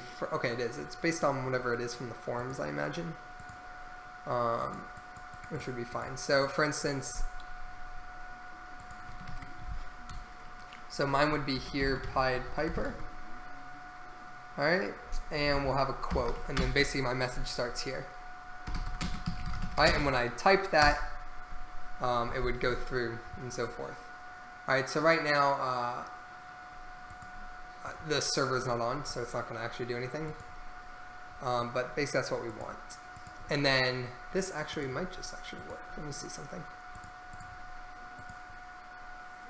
Let's go ahead and log in. Whoops. Go to the main menu, we have to log in.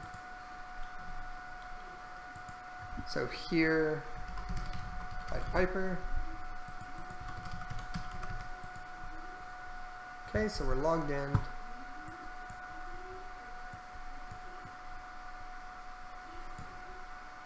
Okay, so it would look like this. Pied Piper, and then, hey world. Alright, and it would come out like that. Now instead of that one there, that would be your actual message, right? Let's see.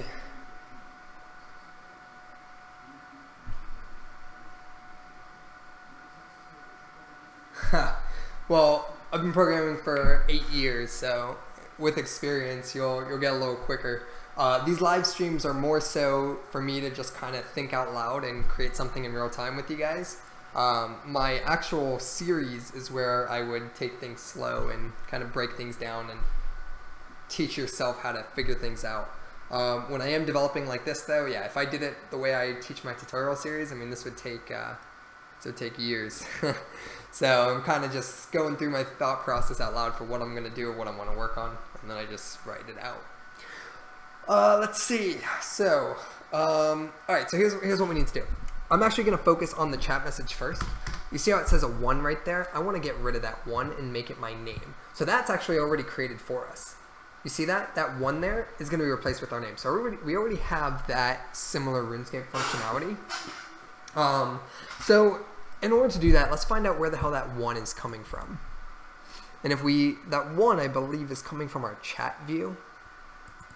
Or our model. Just kidding. Shit. I think it's our chat view. Message, chat, input, text. Character is our message. If we're checking if it's only a spaces message. Let me see. We send a message. Okay, we create the message. Target world chat. Message is whatever the message is. Handle message. I'm looking for the actual chat view, I believe. Oh, no. I want to actually, where do we actually create the message? This is in the chat controller. Here we go. Create new message. Alright, so create new message gets called, and it takes in a parameter of connection ID, and that is where that 1 is coming from. Instead, I need to pull in the player info of who sent that message. Make sense? So the way we're going to do that is that connection ID is coming from the server, so I'm going to get the player info from the server. So we're going to go ahead and say create new message, find out where that's initialized at, or where that's being set. Create new message. Who is calling this, basically?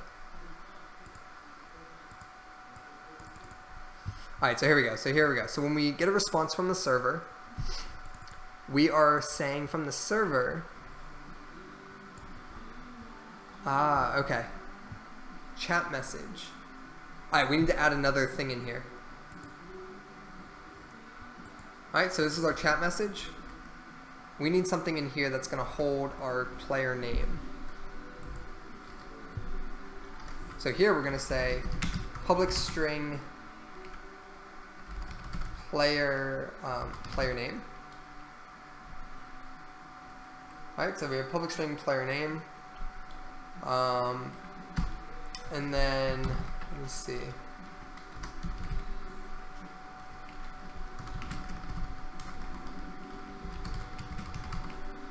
Alright, so this is our player name in our chat message here. Now I need to update this to be identical in our server. So here, inside our server, head on over to here, we're going to the chat message, do the exact same thing. Okay, we're in our player name. Hey, what's up, El Ichi? Alright, so let's see here. Alright, so here we go. So we got our player name here. Alright, and what I want to do now is I'm going to go to our client, and we need to assign this player name. So where can we assign the player name? Well, wherever we create the chat message, and before we send it out, which I believe is from the chat controller. Sorry, no, that's what creates the message. The chat view, I believe, is what actually creates it. Yes, so new chat message. Our message equals our chat message, our chat message equals our message. This is what's processing the chat message. And I think we can do it in here. Let me see. What else is in this? This is our message, and then there's a send message function. Okay, here we go. So when we send the message, okay, what we're going to do when we send this message is we are going to then say, we're going to go ahead and actually say player name equals player info dot player name. Whoops, player info dot instance dot player name.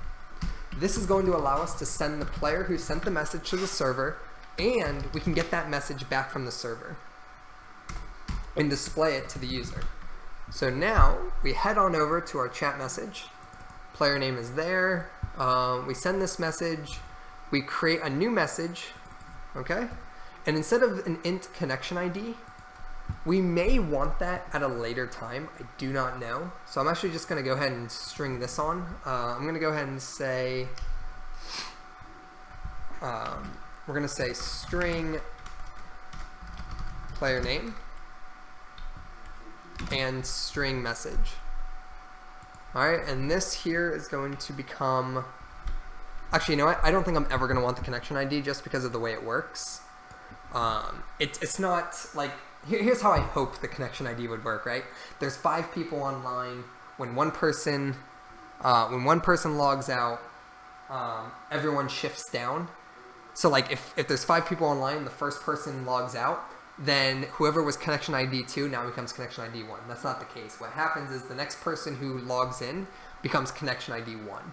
So I don't like that. I wish it was more incremental.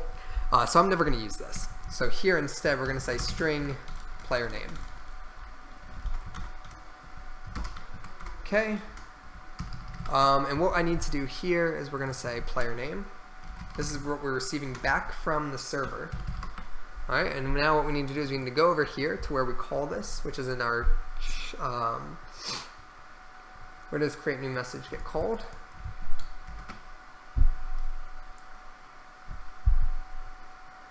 In our chat message. Okay, here we go. So when we create a new message, what we're going to pass in now is we're actually going to pass in the player name that we received back from the server. So here we have player name. Ta-da! Alright, now I need to make sure that when we handle message received from server, let's look at where that's being called. I need to make sure everything's okay with that.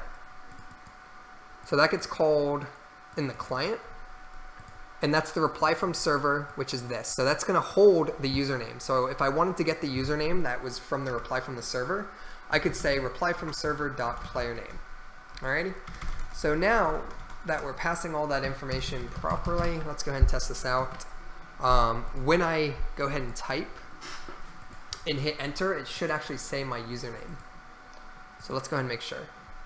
Alright, let's start the server. We'll start the client. If you change the message.transform.parent line to message.transform.setParent message container, it gets rid of that warning. Oh, does it? All right, hold on. Jordash, you have to tell me again what you're talking about.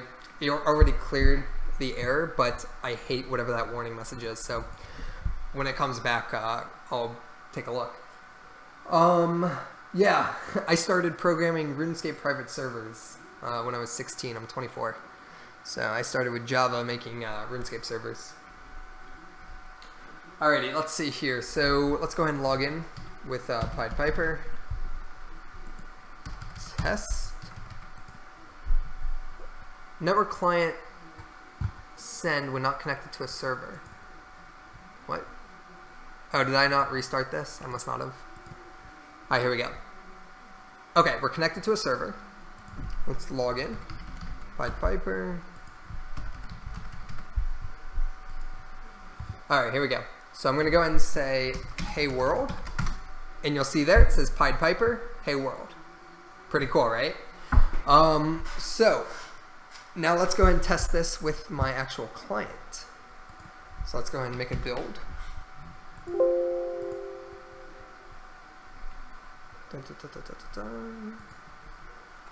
Alright, we'll run it. Let's go ahead and log in here. Let's log in over here with admin. Okay, we're logged in. Let's log in over here with Pied Piper.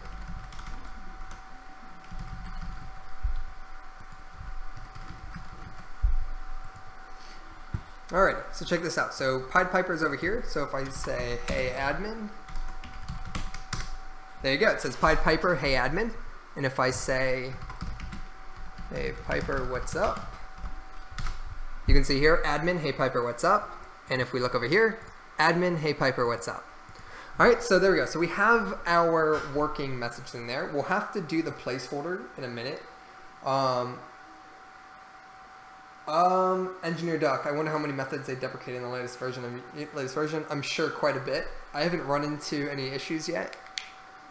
Except for the fact that I can't override on application quit, which I'm almost positive I used to be able to do. So that's one deprecated thing. Alright, so let's go ahead. Oh, okay, parent, I see what you're saying. Message transform parent is deprecated. They want you to use set parent. Okay, yeah, thanks. I'm going to go ahead and fix that right now. Where is... I might keep this guy up because I want to talk about something. Where am I doing that? Oh, right here. Okay, I see what you're saying. Yeah, so it wants it to be message.transform.setParent, right? And how does that work? You just give it a transform object, which would be this message container. Alright, so that's the equivalent of this line. That's annoying. Alright, thank you very much.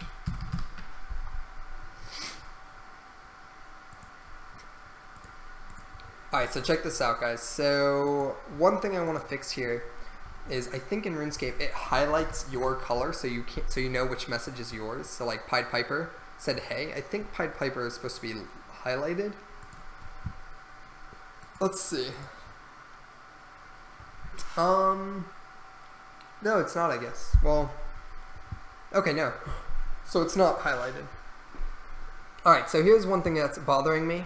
I want the syntax of my player name to be the syntax that it is on the forums, okay? But I want to be able to log in with all lowercase.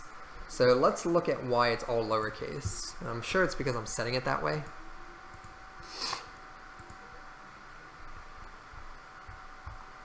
Let me see here, chat, login request.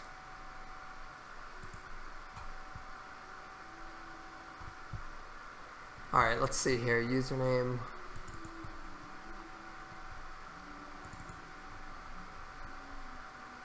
Alright, so here's where I assign the username. So clearly the username is in all lowercase. I imagine if I were to rerun this,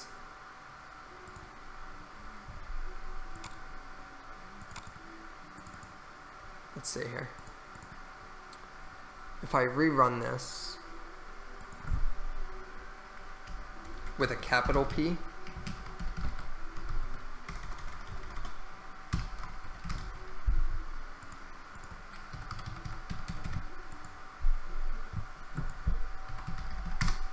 okay, so there it has the correct syntax, right?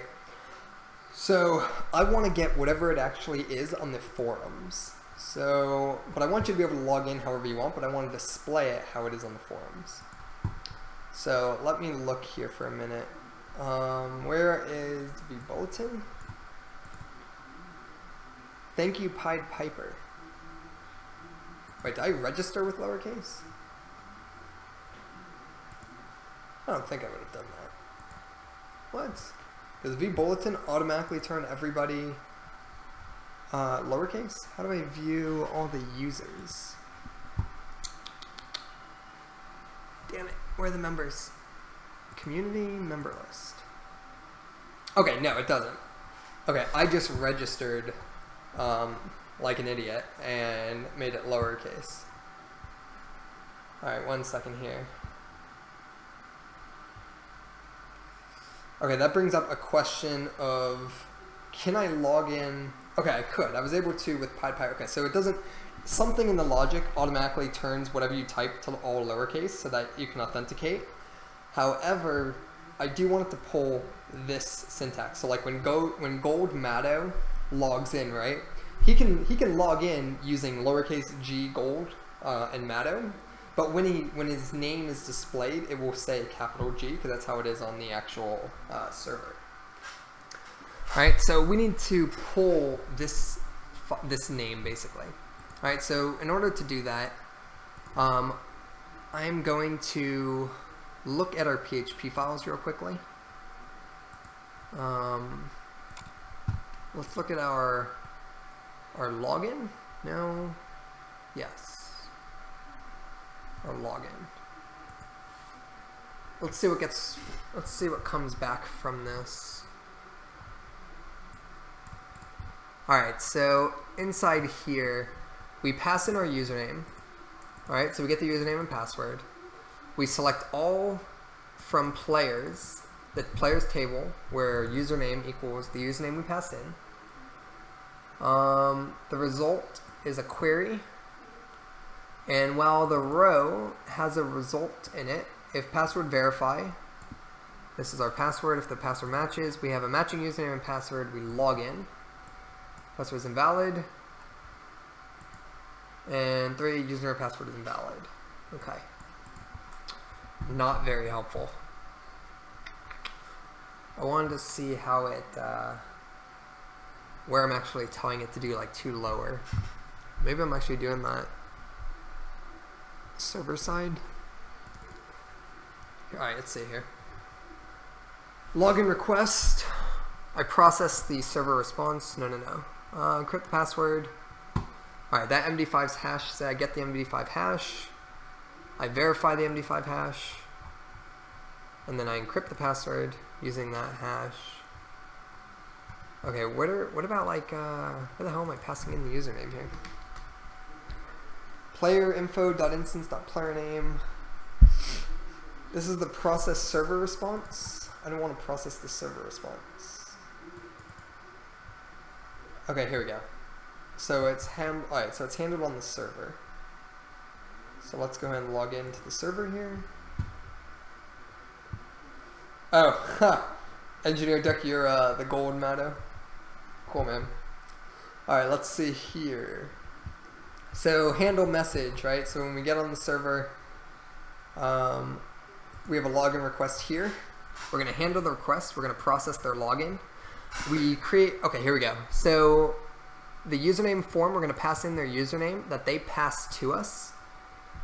Now, I don't see where I'm actually ever doing a 2 lower case, which is an issue. Let's see, I create a web request. Here's my form, my response data, response received from server, my response code, my response data. Login successful. You've entered an invalid username or password, or the server is offline. Okay, hold on. This data URL login. Okay, yeah, that is login.php. That's this guy. Dude, how am I... This username here, MySQL real escape string. Something is automatically turning this into all lowercase. I don't know what.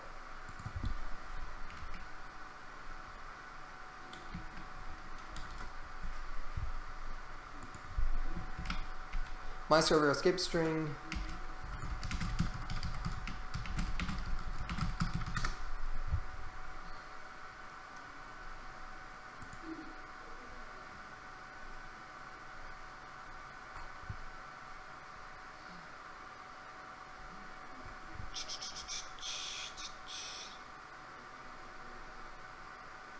Huh.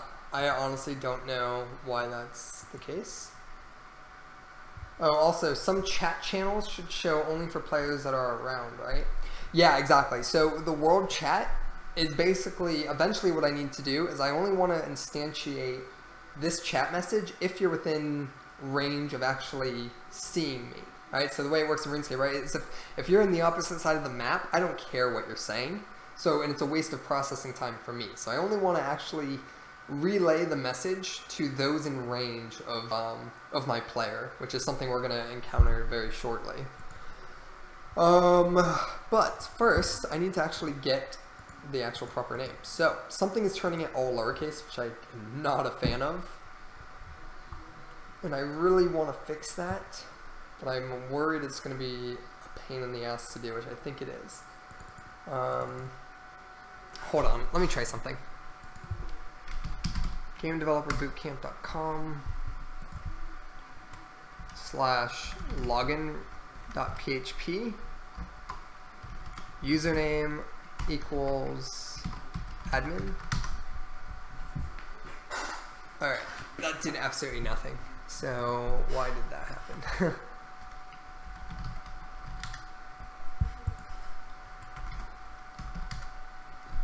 Ah, damn it, it's because vBulletin has its own redirects. That's super annoying.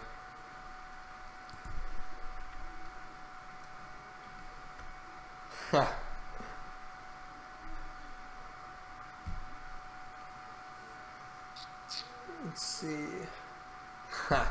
Yeah, I was big on RuneScape growing up, so that's what got me into programming. I played RuneScape from like 2002 to 2005, and then a little bit of 2006, and then the game became like really shitty. But I still wanted to play the old version, so I got into programming so I could make my own old school RuneScape servers. And then game development for me just turned into a career. Damn it. Let's see here. I don't know why I don't know what escape string is doing. Let me see. Escape string, right? What is that? MySQL real escape string.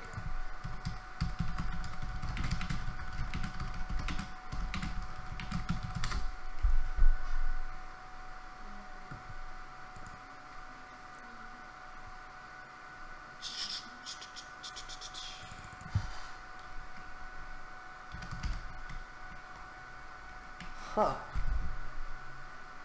Although, that's so strange. So the way I input it is how it's getting saved to the server. But I want the server, like there must be some logic within vBulletin that's like taking over this thing. Let me see, here's our sign up page. Let's take a look at that. Alrighty, so MySQL real escape string username. I assume that this right here is turning it lowercase. I am almost positive it is. MySQL real escape string.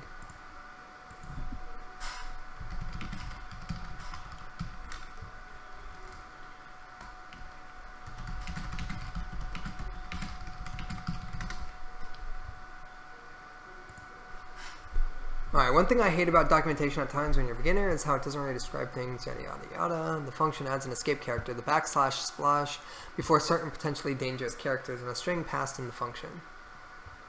Alrighty, say you want to save the string, I'm a foobar, yada yada yada, no, no, no.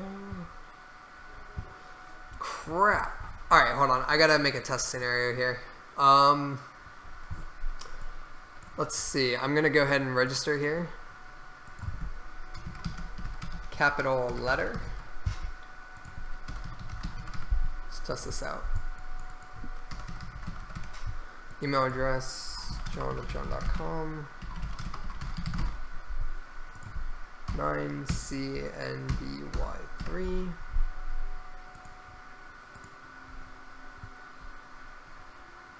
Alright, let's go and check this out. Why did that not work? Oh, it's already in use. Awful. John 2, password.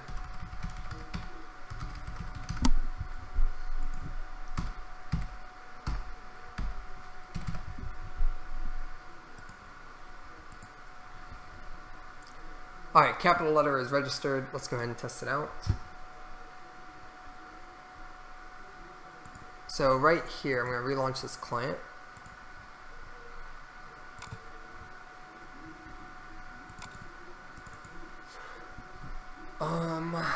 Let's go ahead and launch this. Alright, so here we go. So I'm going to log in with lowercase actually. I want to do a lowercase c, capital letter, like this, and test 1, 2, 3. Alright, so that worked. What I also want to try is I want to try a capital C with a lowercase l. I just want to make sure that it is indeed turning everything to a lowercase, which is what I believe the case is. Capital letter, and test. Alright, and it definitely is. But what's happening game-wise is it's going to take the input of how I typed it in, and I don't want that. I need it to be what it is on the actual forums. Alright, so what I think we just need to do is I just need to make a damn request to basically store the proper format. So not terribly difficult, I don't think. Let's go ahead and take a look at some of our code here. I think we can do this all server side. I can grab the proper thing.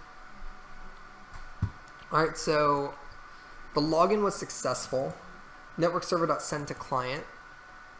Alright, the login successful. Yada yada. We pass in that stuff, and we pass back this login request.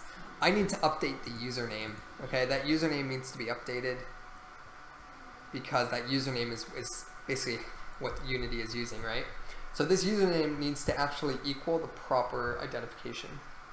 So one thing I want to try first is, shoot, I'm gonna this sucks. I'm gonna have to break this to test it, I think. Actually, you know what? Maybe not. Maybe not. Server offline. Let's do this. No, God, I don't want to do that.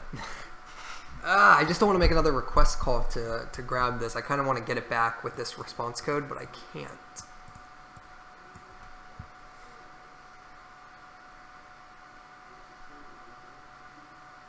Oh yeah, that's fine. I want the player to log in with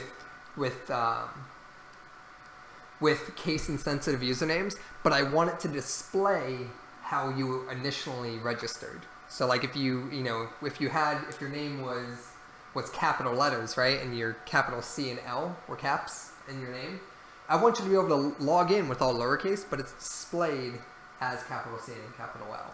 So in order to do that, I just need to get back from the server the actual username, and the way to really do that is on this login PHP page. When I return this 0, I also want to return their proper username.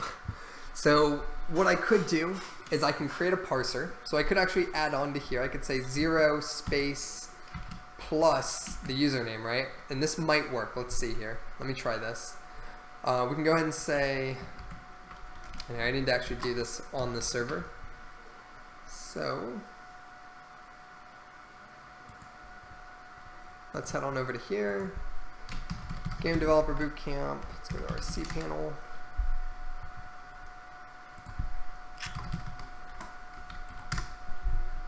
I do not remember the login for this thing.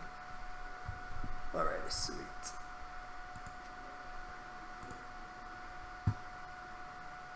Alright, let's go into Game Developer Bootcamp. We'll go into our login.php.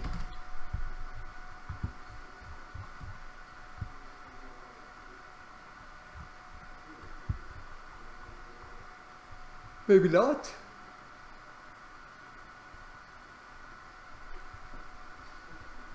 Shoot, where the hell is this thing?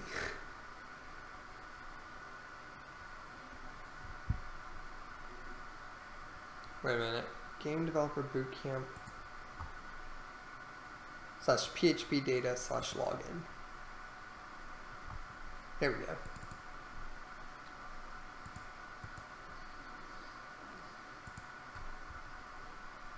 Alrighty, so let's in here. Let's see. Connection, yada yada. Alright, here we go. So check this out. So let's go and we're going to create a parser and we're going to do some regex or regex or regex, whatever it's called. But basically it's just, I believe they're called regular expressions, which are how you split strings. And what I want to do here is I want to add on the, shoot, hold on. Make sure I'm doing this right. I don't know if it's 2 dots or 1 dot. I think it's 1 dot. Yeah, 1 dot. Alright, here we go. So we're going to add on the username. So here, and I'm hoping it's going to return the username as it's actually spelled out. So what we're going to do, select all from user where username equals username. And I need to turn back what it actually is. So row salt, row password, yada yada. Where is it actually the login name? Alright, it's stored in query. So I think I can do that. Can I do that? I don't know. It's stored in result technically.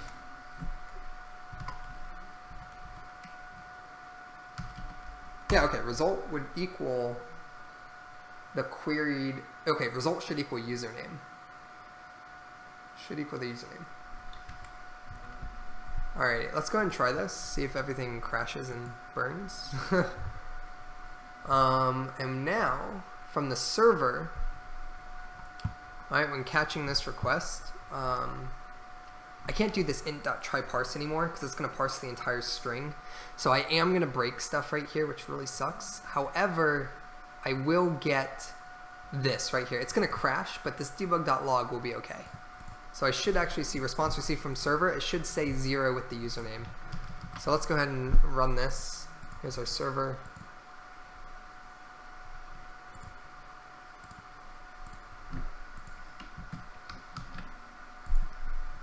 It's our server. Okay, we'll go ahead and run the server. And let's go ahead and run the client.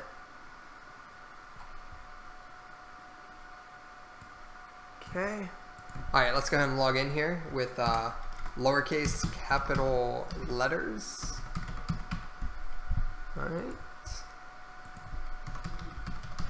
Test 1, 2, 3. Alright, and it says here you have entered an invalid username or password. Capital letters? Oh, maybe I typed the password wrong.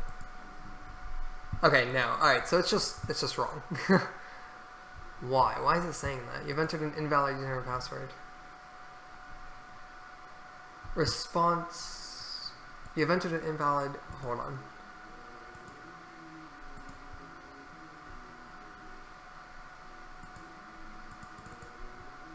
Response received from server is the response data right here. Oh, no, it's not. Okay, right. We have to encode it back to a string. Shit. Damn it. Dude, this sucks. Alright, hold on. We need to do this. I need to say encoding get string this. Basically, I'm just gonna duplicate this, which is very annoying. I need to get this string.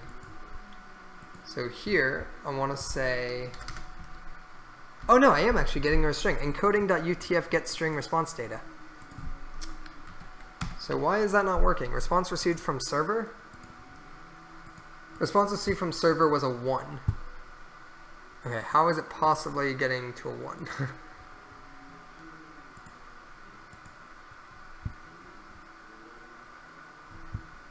Oh, did I spell it wrong? Oh, I did. You're right. Thank you very much, dude.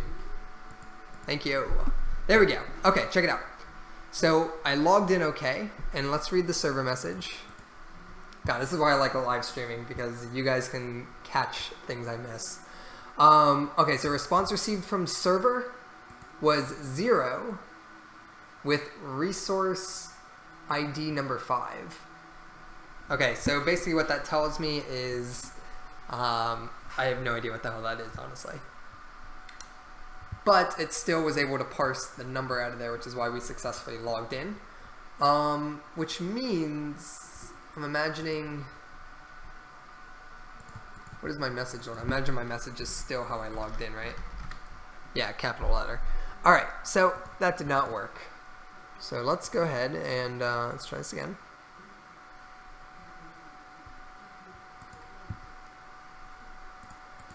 Back over to here.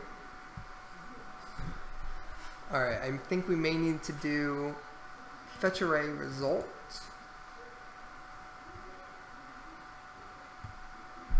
So row equals that result. Oh, here, wait a minute. I think row is the username. Let's try that. Put row in there, save this. Let's rerun the server.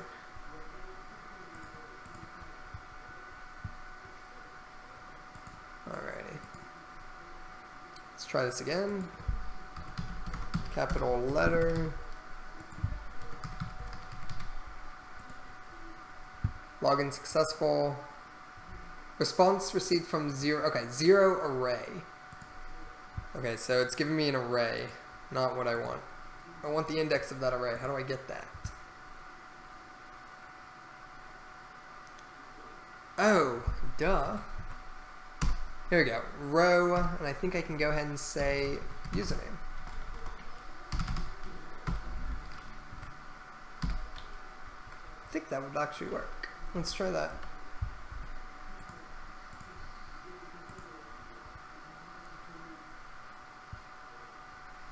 Server's on.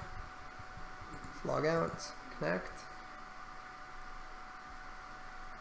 Alright, we're going to go ahead and say capital letter. Test. Ah, yes! You guys see this? And it worked. So here we go. Received back was capital letter. Alright, so now what I can do is I can go ahead and parse this string, and I can get that exact wording and basically replace it with their name. Alright, so let's go ahead and do that. So let's head on over to here and just to test this, right? Oh, it's not going to work. The server's off. Alright, so let's go ahead and make this work. So over here on the server, alright, it's still giving me the 0 login success, which is fantastic, but now I need to actually do some rejects, and I need to split that string. Alright, so what I want to do here is the request code. So int.tryparse found, and I need to actually, okay, and it did actually work for 1 as well with that, so that's okay. What I need to do now is we need to separate this this text, right? So here we did int tryparse, but really what I want to do is before I do that, I want to separate out the username. And actually here we can do this first. If we make it in here, we can do it in here. So case 0. Login successful. We need to update the username to be whatever it is that we're parsing, right? So here, we need to go ahead and say string, I'm just going to just do var, okay? We're going to do name, or we're going to say forum name, right? So forum name equals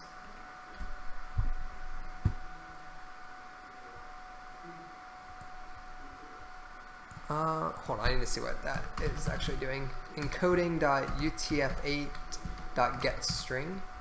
What does that return? Okay, this does return a string. Response data. Alright, so forum name equals this dot split, and I want to split it by the space in its name. Alright, so when I split, I'm splitting by the space character, which I believe doesn't actually require a space in it. I'm not 100% sure what's it not like. Okay, it does. Alright, there we go. So basically I'm going to split the string into an array. So var forum name is now going to be an array of characters, okay? So here we're going to actually rename this to, let's go ahead and call this response data, or, shit, what do I call this? Or here, maybe I can do this in one line actually. Forum name gets string response data, we split it by that, and I want the second element. I don't know if this is going to work. If it does, amazing. And let's go ahead and afterwards we need to go ahead and say, what is it called? What is it called? What's it called?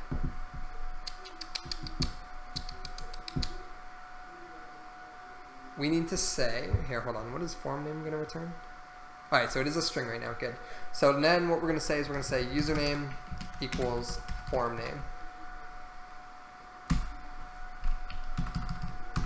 Alright, let's go ahead and save this and see if it works. Hopefully it does.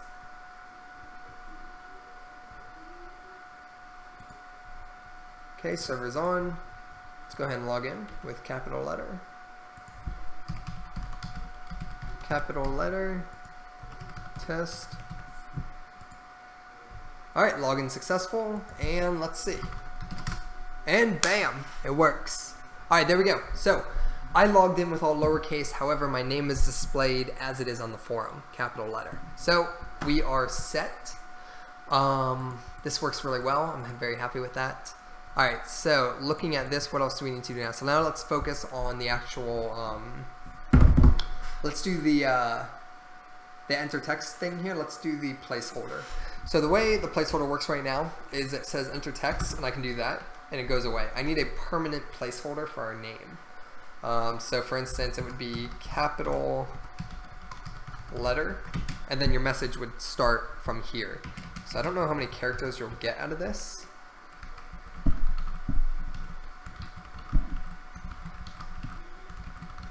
Let's see. Alright, that's all you're going to get out of that. I might be able to increase that. Something on here capped the limit.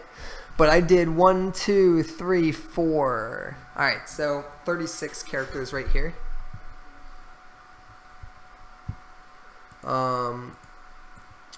36 characters is probably enough, right? Maybe I can upgrade it to 40 if that's a thing. Let's see here actually. 1, 2, 3, 4, 5, 6, 7, 8, 9. Hold on. It would be 1, 2, 3. Oh, that's not including the space order though. So let's see.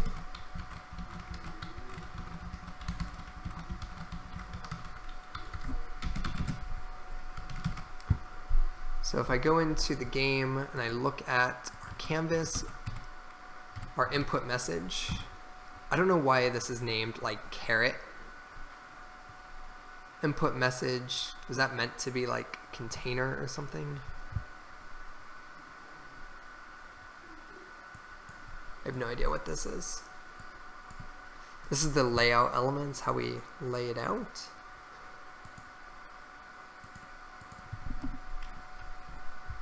Alright, so you have an image for the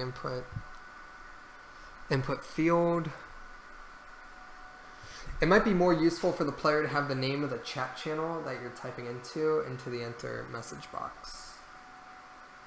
Yeah, so I'm gonna also the way I designed this was that we can easily add new channels, right? So that's one thing too. We need to know what channel we're talking in.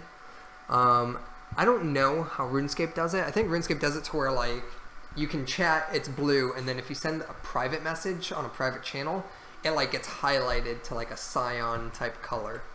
Oh, here, it's red actually. So these are, so red is private. So that's how I can do it too. I can color code it, right? So I think that's what we'll do. We'll color code world chat and private chat.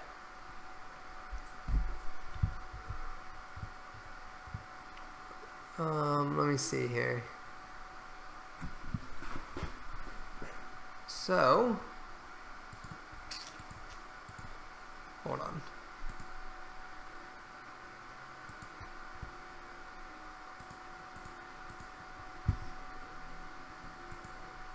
Dude, I don't know why I named that whatever this is named. I think that's incorrect.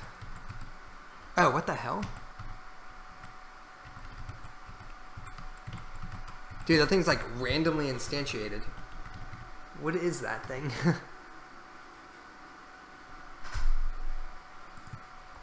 What? This input message, input caret is like instantiated somehow.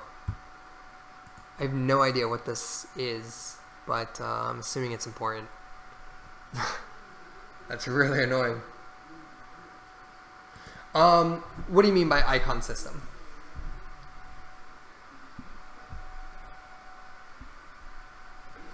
Engineer Duck, there is a chat room system framework set up. Right now, everything is set to world chat.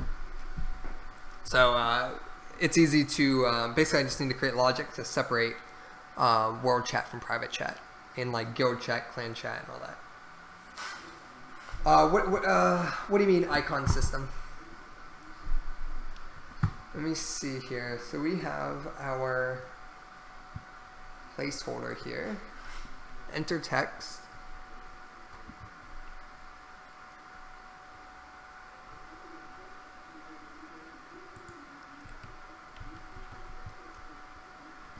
I think we're going to have two input messages, I guess, right? Or a label, I guess, right? So we'll have our placeholder. And then what happens if I move this? Okay, I can. Ah, damn. I would have to dynamically scale this, though. And I don't want to do that. Although I might not have to. So I think it could be handled on its own by adding in a layout group, perhaps. Let me see here. Here's our input message, our message mask.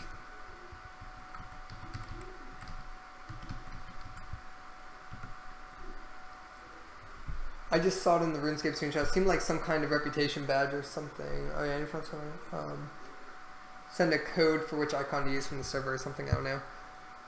Let me see what you're talking about. Oh, yeah. So that icon thing, right? This is for like to distinguish admins versus normal players. You saw like the crowns and stuff like that. Yeah, I'm gonna plan to do something like that as well. So like if on the forums you're an admin, you'll get a crown. Or if you're if you're a moderator on the forums, you'll get a crown. Or if you're a donator on the forums, you'll get a donation symbol and so forth. Yeah. And then normal players will just have their name. When did you start using Unity? I started using Unity 6 years ago. Back when 2.6 came out. That's right when Unity became free. It used to be a paid engine. So it became free in 2.6. That's when I picked it up. And then I became heavily interested in it during 3.x. When 3.x was released and the game Richard came out. That's what convinced me that Unity was the best engine to work with. Alrighty, so I need to make this, I want this to attach to like, so right now it's stretching. How is it stretching? Oh, okay, alright, I know how we can do this. I'm going to create a label. So not a label. Okay, I guess just some text.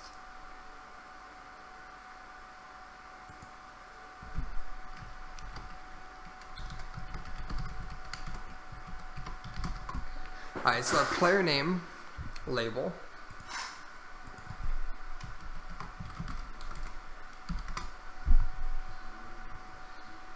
So like Pied Piper.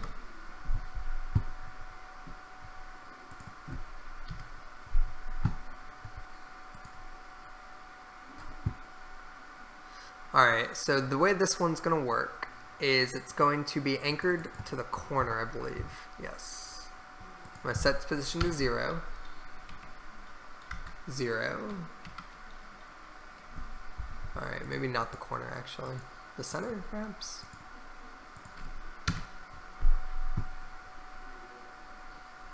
Hold on. Center. I'm trying to think how I can make this like scale outwards but stay to the left. Okay, and it does do that.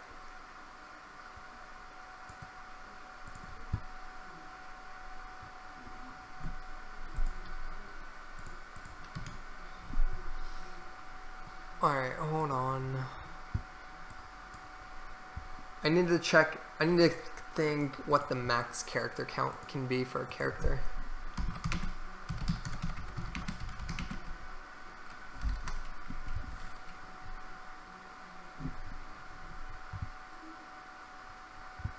Alright, so max length for a character name is 12 characters on World of Warcraft.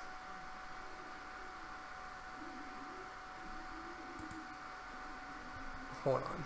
What does this say?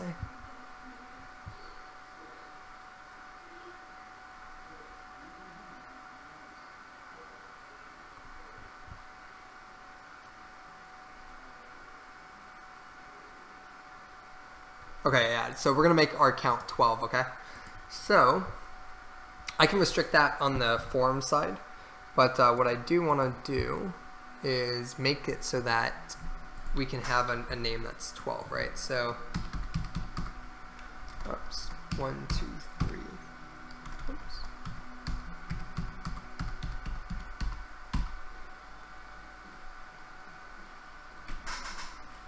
Okay, so here we go. So we got 12 letters here. So, right, 1, 2, 3, 4, 5, 6, 7, 8, 9, 10, 11, 12, yep. Alright, so what we're going to do is we're going to bold this, it's our name. I'm going to wrap, bold it like that. I don't really want it inside the input message, I don't think. Although maybe actually. I do. Right? Yeah, I do.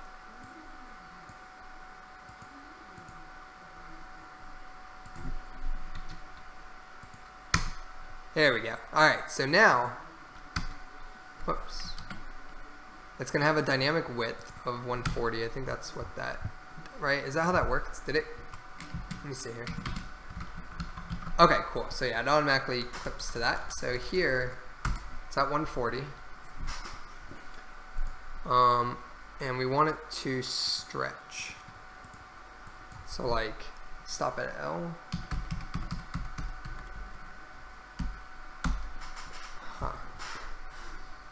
Alright.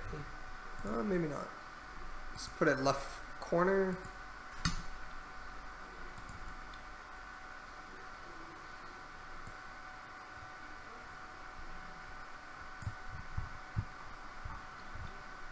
Huh.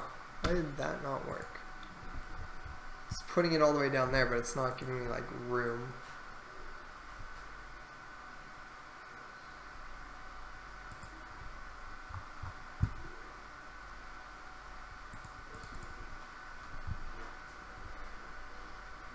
Shoot, I need to look at, let's see here.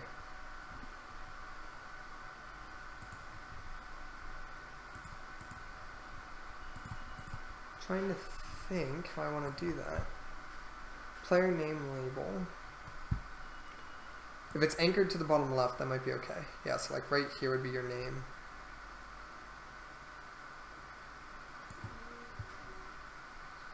Okay, so right in here is your name. Oh, maybe that's the one I wanted.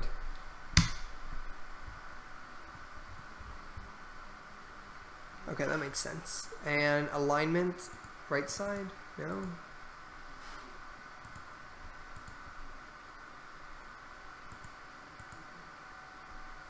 Shoot. How do I get it anchored over there? I want it to be like, oh, maybe that's how. Nope.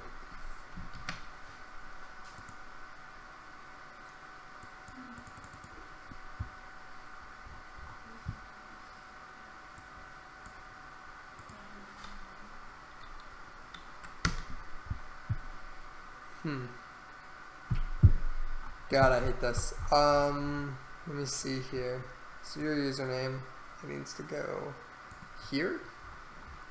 But I want the placeholder to like always, I want the input message to be next to it.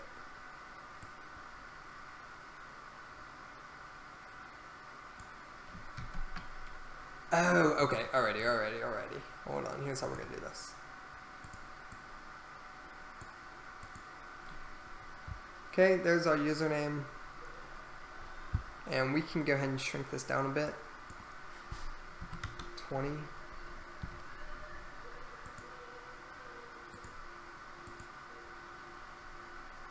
And our input message system is here.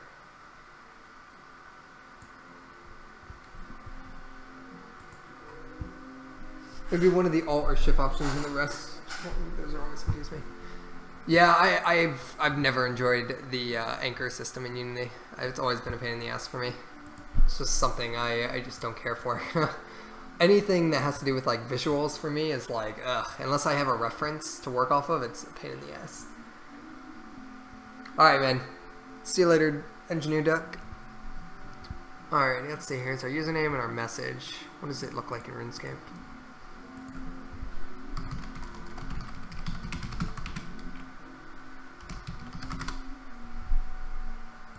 Head on over to here, RuneScape chat message. Okay, here's something RuneScape has, right? They have that background, and then it's black and everything like that. So let's go ahead and do that. And then I believe your text is, your name is black, and then your text is whatever the server is, right? So if you're just talking, oh my god, where is someone actually talking? If you're just talking,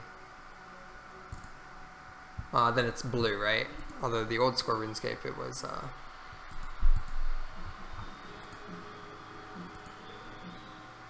why is no one talking? RuneScape chat message.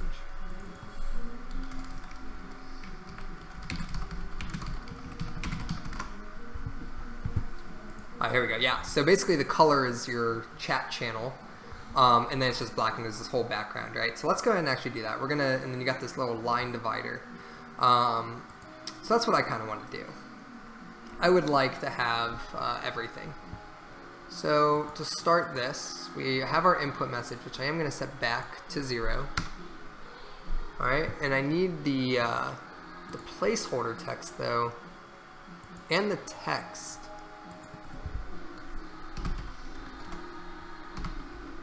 Whoops.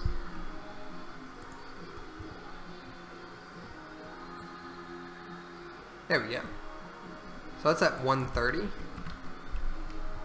And the text will be at 130 as well. Whoops. And that should fix this. Alright, so let's look on over here. We'll go ahead and do text 130, 130. Sweet. And then we have our username there. Our username is still really big compared to what our actual text is, I think.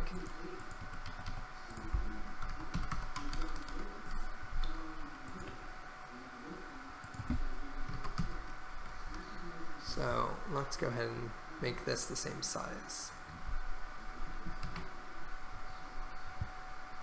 And then also our player name label, it's going to be like this. It's going to be our player name with a colon at the end. Right, and then we have our enter text. So let's go and lower this guy. Let's make him 12, maybe.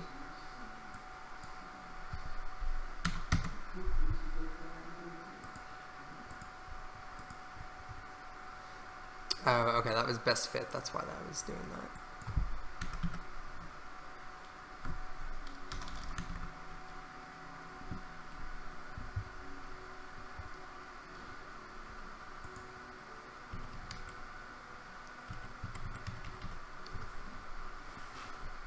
Alrighty, let's see. Let's look at this reference here. Apple, Grey Wolf. Alright, I think that size is actually pretty good. Alright, and then here's our message, our input message. Alright, and we'll go ahead and set this back to, there we go, like 103. The text will also be at 103. Alrighty. So this looks pretty good for our username. What we need to do now is our player name label needs a view. Alright, our player name label is actually never gonna change. So what we need to do is inside our which could we use to initialize like the setup for the chat, right? We need like a chat initializer. I think it could be done inside the controller, seeing as this is where our singleton is. So on awake we do that, instance equals this. Let's go ahead and assign our label. So here we have public text element, and we'll call this player name label. Alright, we'll assign that there, and then basically the player name label is going to equal the player info, player name. We'll save this, head back over to Unity.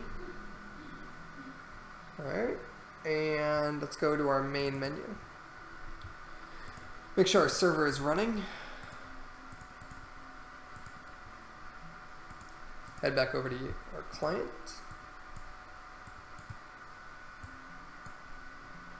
Okay, let's log in with capital letter.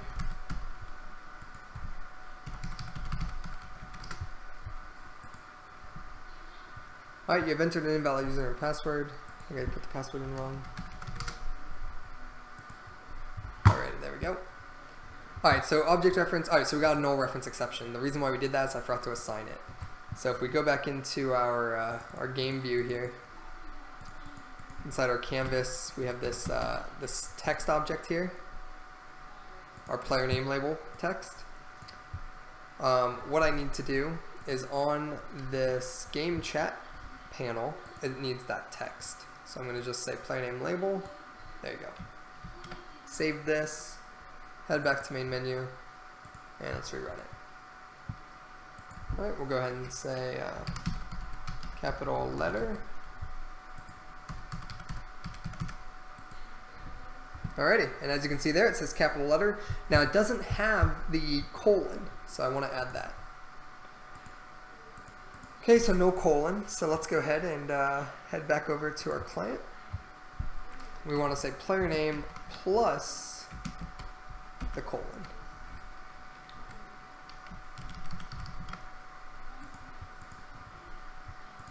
Okay, we'll run this again.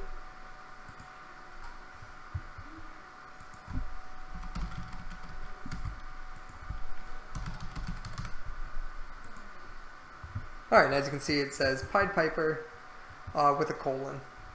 And now when I text, hey. Alright, and it says Pied Piper with my message. Alright, so I think I'm pretty happy with this. What I want to do now though is I want to get a solid background for these guys instead of it being transparent like that. Alright, so we're going to head over to the game here. Let's go ahead and look at this game channel. The input message is fine.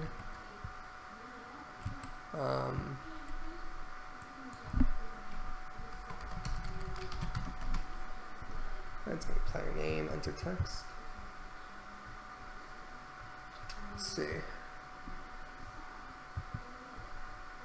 Where? Trying to think what I was gonna do. I just lost my train of thought. Let's see. We want to.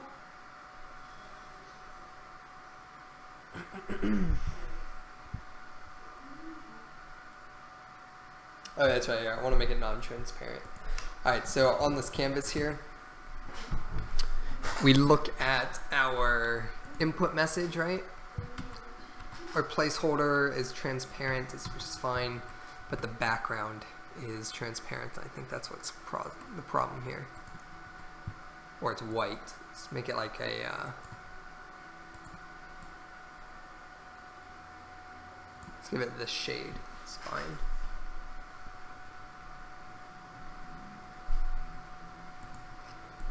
Alright, and the placeholder text is like not very leveled with it for some reason. Alright, that looks better. Alright, and then here we have the whole message mask.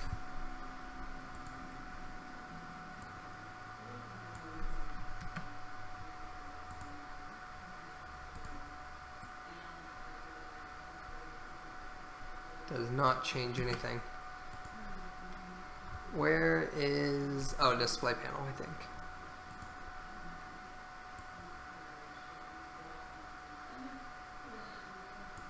Maybe not.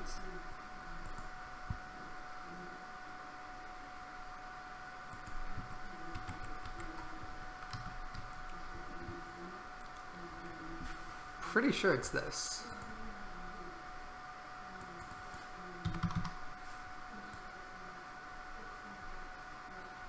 Weird. Hold on.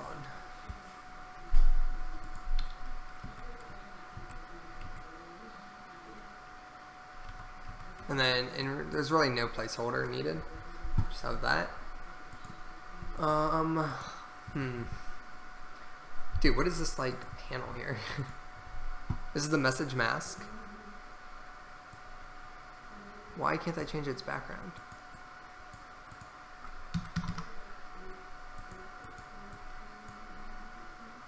Why?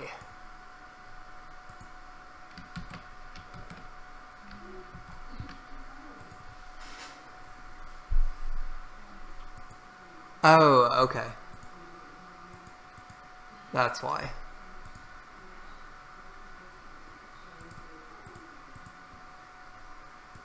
Alright, 248, 218. Wow, this color sucks. Here, I'm gonna grab this. Alright, let's click on this again. Let's change it to... There we go. Yay! Alright, so we got that nice and working. That looks really cool. So now, what about the slider? What do they do for their slider? Okay, it's kind of like has its own little column area, as you can see. So we can make ours like a little darker, basically.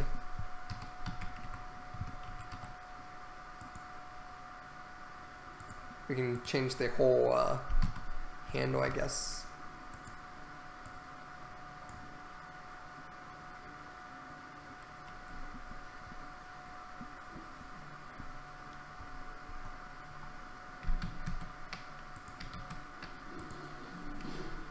I don't know how to change the color of that.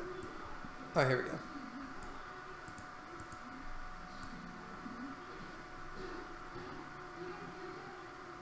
Alright, so it's sort of darker like that, right? And then it's got its little handle, so it looks like the handle's kind of the same color. Alright, so that is the handle. I don't know where the actual slider is, but maybe it doesn't have one? Target graphic handle. Alright, well that's what I just changed. Oh, that is the handle. Right, okay. Alright. So here, this might actually change a bit. Let's grab this. Because as we actually, right, it's a dynamic thing. So let's grab that. As we create messages, it will get thinner. And then there's a background color. And I think we'll want this to be that as well. Although then you won't be able to see the thing, I don't think. We'll have to see. Let's see how this looks. Alright, save your scene. Let's go ahead and on the game chat panel. Well, I'm sorry, what were you asking? I just looked at chat, sorry about that. Alright, so let's go ahead and test this out. So if I go over to main menu, server should still be on. Let's go ahead and log in as admin.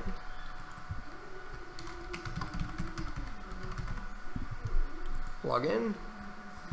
Alrighty, this looks pretty cool. And if I go ahead and say, hey, Alright, so you can see here it got a little screwed up because I'm using a shorter username now. So I need to fix that. Alright, but other than that, looks good. And I need to change the display of the actual text. It looks a little small and not really that good.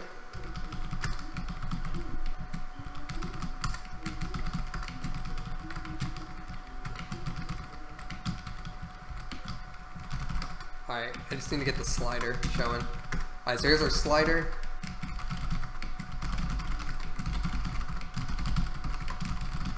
Alright, so that's actually not bad. As you can see, I can slide up and stuff like that. The slider looks pretty good. I'm actually okay with it. Maybe I should make it a little bit darker than the actual background, probably, right? So you got some level of layer. Let's go to message mask, the scroll bar, the slide, and the handle. Alright, so we're just going to make this a little bit of a darker color.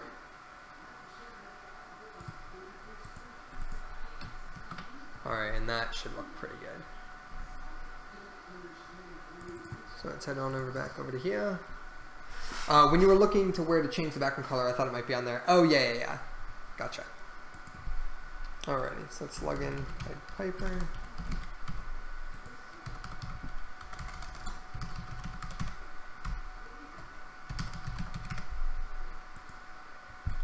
Alright, here we go. Pied Piper looks good.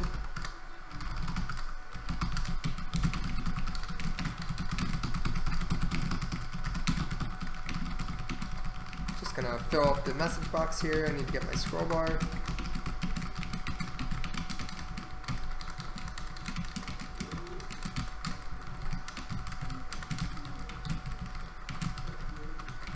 Alright, so this looks pretty okay. Still not crazy about it. Maybe it needs to even be darker to really stick out more. I think that is the case. So I'm going to go ahead and make this darker. Let's figure out what color that actually needs to be. Scroll bar, handle. I mean, I don't know. I can't really make it much darker, can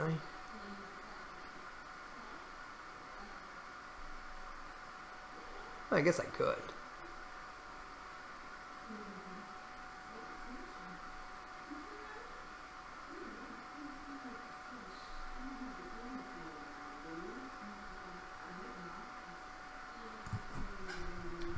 Alright, I think that would be okay. RuneScape's is also kind of thicker than mine, as you can see, and overall it looks way better than mine. But I think I'm okay with this. I think this is fine for now. As you can see, we got a pretty good one going. Maybe I can increase the thickness of this thing though. Let me see, sliding area.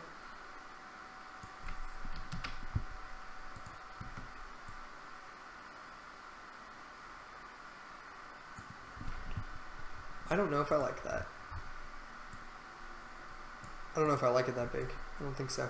No. Alright, well, I do like this color, so I'm going to keep that color. So, sliding area, get the handle. Alright, take that. Stop playing. Nothing saved. Go into the game.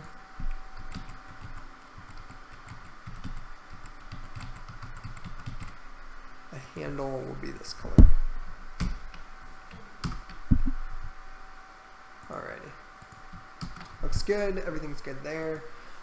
We do need to go ahead and fix the scale. There's a scaling issue with the username. So if my character isn't using the max, it's not adjusting properly.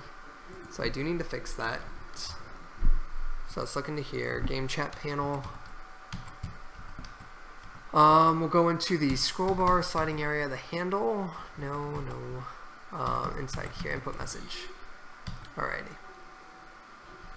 So I want this input message, right, to basically, I want it to latch on to the end of my player mask. And I think the way I can do that is if I make it a child of player name label. Alright, clearly that was wrong. I don't know where my player name label just went, but I would love it back. Damn it. Okay, I don't know why that happened. I just want it to be attached to the end of my player name label. How do I get that to happen? Alright, so here, my player name label is stuck in this bottom left corner right now. Okay, it's not going anywhere. If I do 0, no, that's not good. I need it to come out from that end.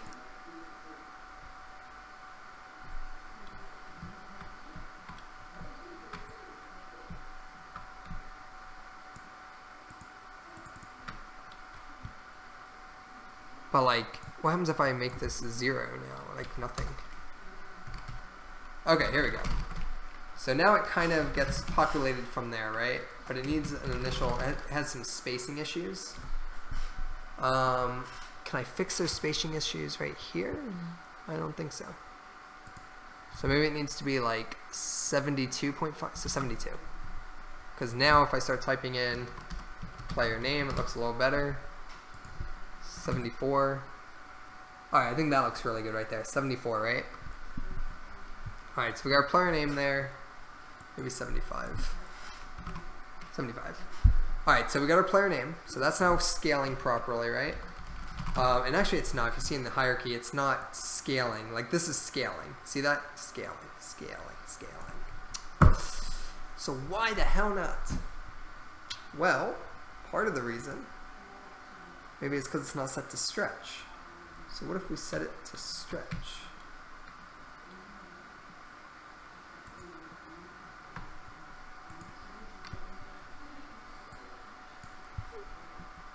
Alright, let's give it 5 padding. And then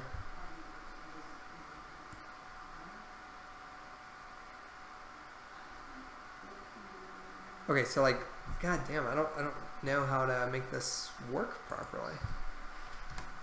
Because I'm pretty sure no matter what I make this, yeah, it's not like automatically scaling it like I need it to.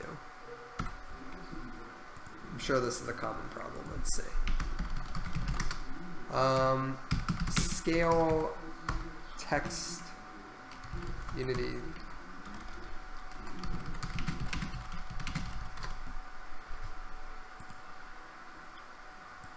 Okay, here we go. Making UI elements fit the sizes of their content. Alright, what happens here is that the text component function as a layout element that can provide information about how big its minimum preferred size is. When UI elements are automatically resized to fit their content, you should pay extra attention to the pivot of the rect. Wait, how do I make it automatically resized?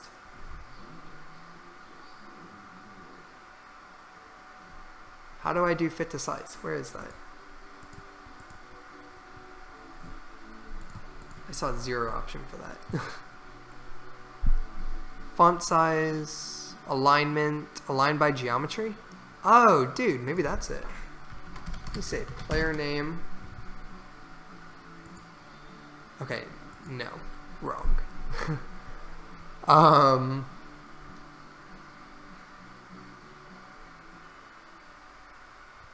Huh.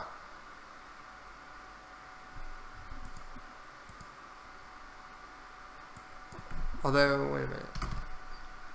No, because I don't want it to overflow like that.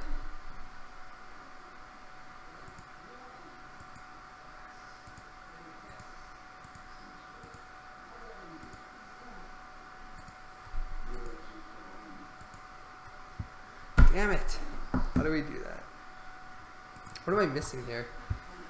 Normally when positioning UI with its position and size is specified manual. Abstract and clean behavior to stretch with the parent rect transfer. However, sometimes you may want the rectangle to be automatically sized to fit the content. This can be done adding a component called content size fitter. Aha. Okay, so let's do that. So we will add, let's set this back to player name. And we're going to add a component called content size fitter. Alright, so horizontal fit is preferred size, vertical fit unconstrained. So now, yay, check that out. You see that? Scales. Yay. Good. Okay, the only problem now is that the anchor is super screwed up. I want it to be the left side. I want it to have 5 padding, and now I want it to scale. But it's scaling the wrong way. Why? Why does it do this? What if I made it that side? Nope. Doesn't need to be this.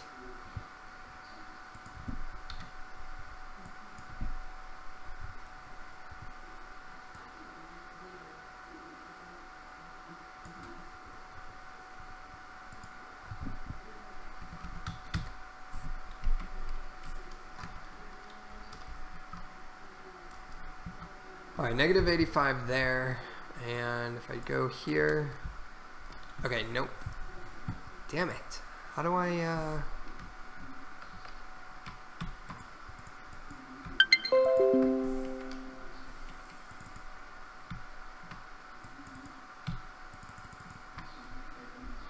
Alright, so it's there. I give it a 5 padding. But it goes backwards. Stop going backwards.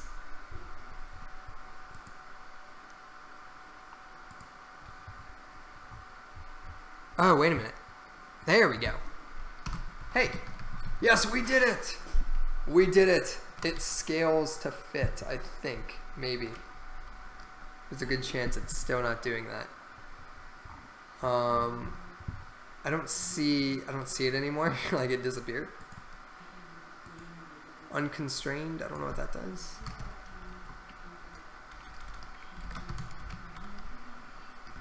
That does not do what I want it to do, probably.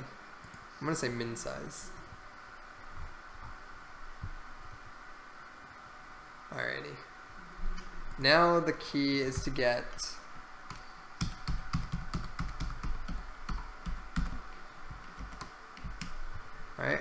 the input message to basically come out dynamically, right, to wherever this is. So how do we do that? I need it to rely on the length of this. Alright, hold on. This is the content size fitter.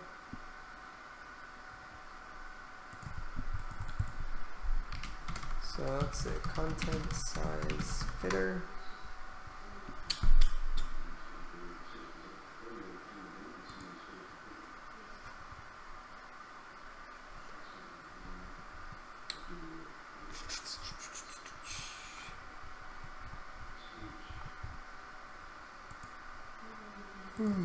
Let's see.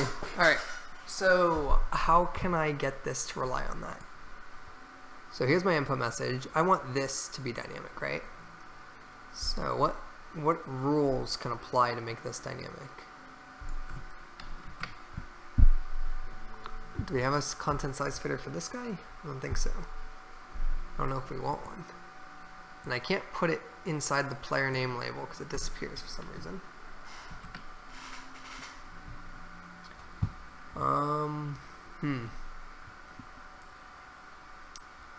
Let me see something.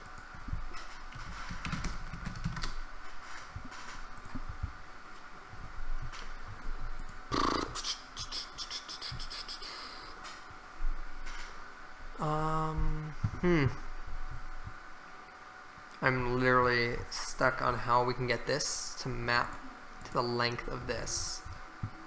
It needs to be able to sit in there. Here, if we put the player name in there, right? Then we have this whole input text message thingy.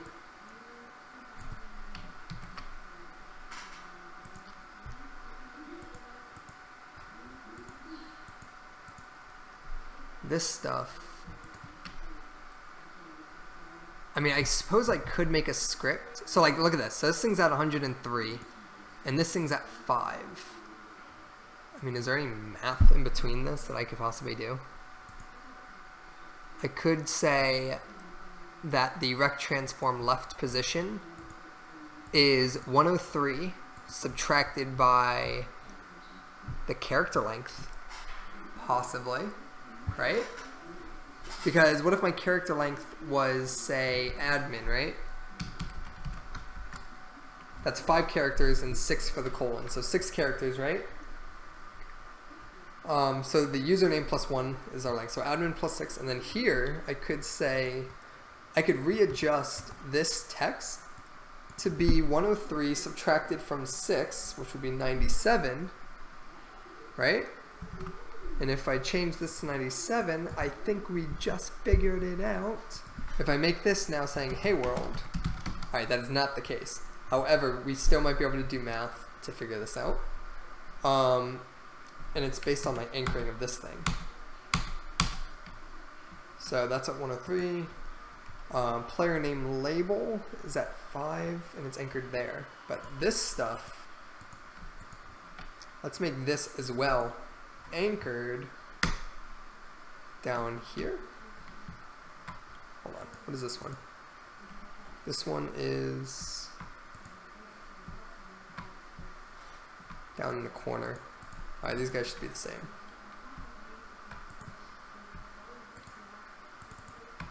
Alright, there we go. So let's see what happens here when I fill in these placeholder text. Alright, got a little fucked up there, so I'll have to fix that. But might be able to add a horizontal layout group. Not sure how they work exactly though. Yeah, I was thinking about the horizontal layout group, but I need it to stretch dynamically is the problem. I need it to rely based on where the admin is. So what I think we can do instead though is once I fix this, let's get that over there, that over here. We should just be able to do some easy subtraction and get the number we need. So like this here, if I do start typing hey,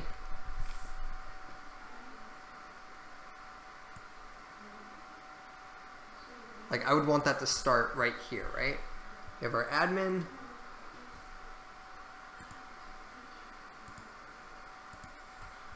Alright, we have admin, we have our hey there. And then on our player name label that we would have A, B, C, D, E, F, G, H, I, J, K, L. Alright, this would be the max characters. And we'd have our placeholder and our text basically up to here. So we want that to be right there at a minimum, I'd say. Alright, so we are at negative or 298, so 300. Alright, so 300, right, is where we are. Now what I could do, and what I should be able to do, is that's 300. I should be able to set the position minus my character length. So if my name is back to admin, right, that's 6. I should be able to update this placeholder to 294. But it's not the same. Like basically, the screen pixel is not the same as one character, which is really screwing it up. However, hold on. Oh, I know I can do this. 300. A, B, C, D, E, F, G, H, I, J, K, L. Alright, we're here. A, B, C, D, F, G, H, I, J, K, L. 1, 2, 3, 4, 5, 6, 7, 8, 9, 10, 11, 12. What the hell happened there? That like no longer was good. Weird.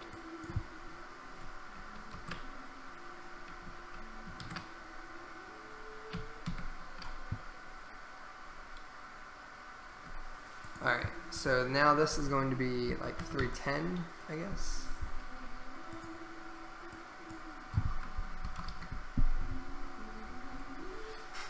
And the text needs to be 402.2.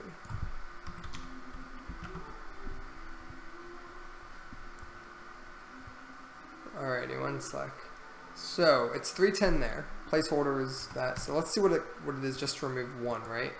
So just to remove one letter, we want to move this back by how much?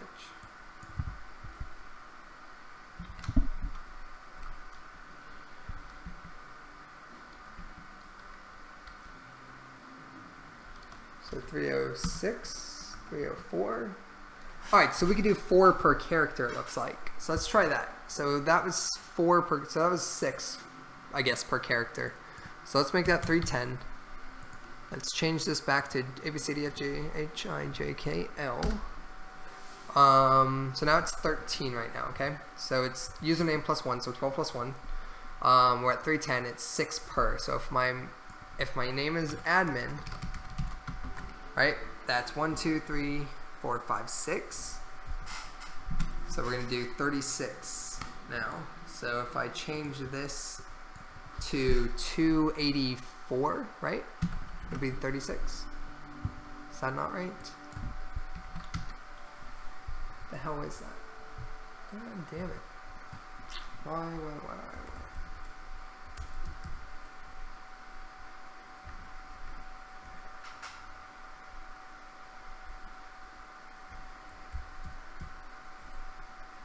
Alright, let me see here. Oh, it would have been 274.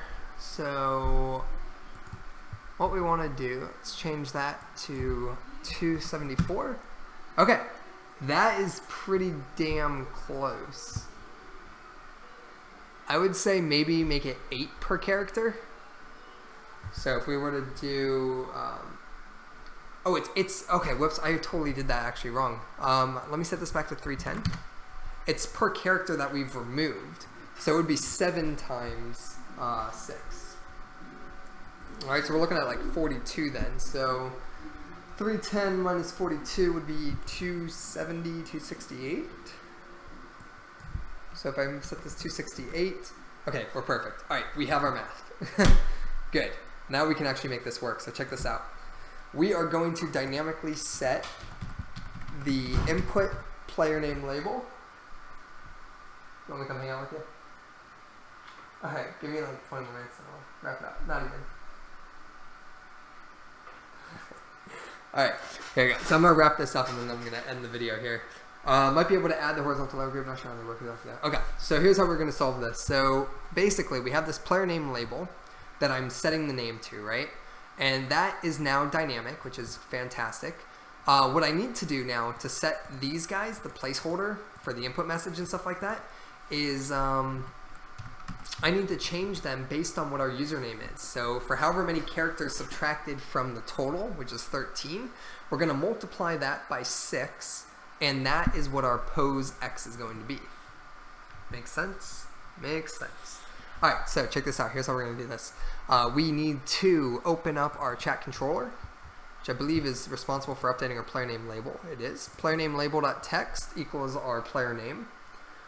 This would also be a great place to handle the logic for setting it, right? So let's go ahead and we need access to it. So we need to grab, what are those components? This is a text, whoops, this is a rect transform and a rect transform. Alright, so we're going to grab both the rect transforms. So here we're going to say public rect transform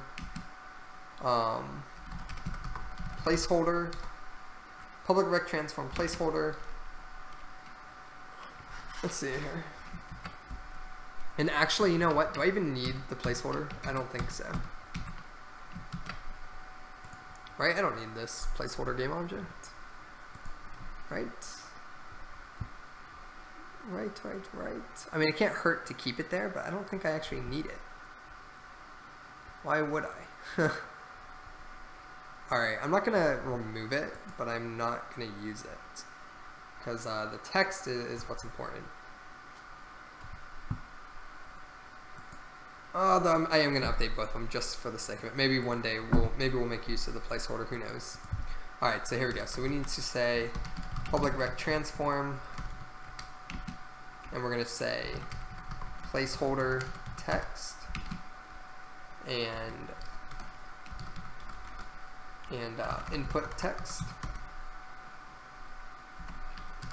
So we have our placeholder text and our actual input text. Go and assign those guys.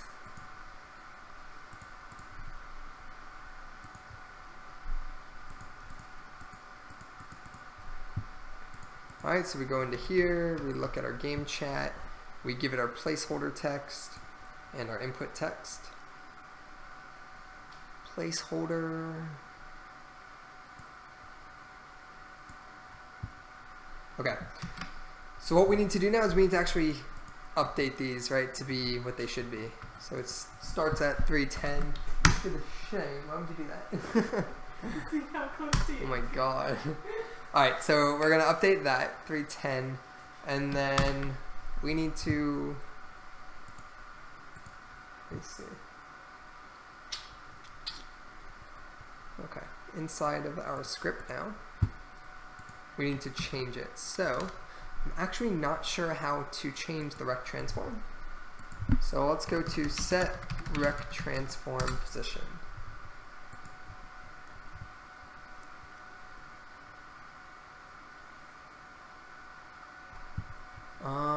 I want to change the, is it left? Yes, okay, I want to change the position to X, right? So I want to change position, yeah, okay, I want to change position X of the transform. Let me make sure that's right.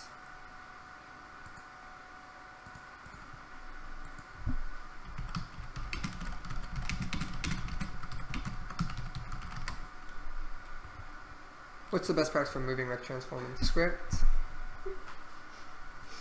Wow, so you just added on an hour. Good luck. Bye. Yeah, rethink that. Play. Yeah, well, I'm working.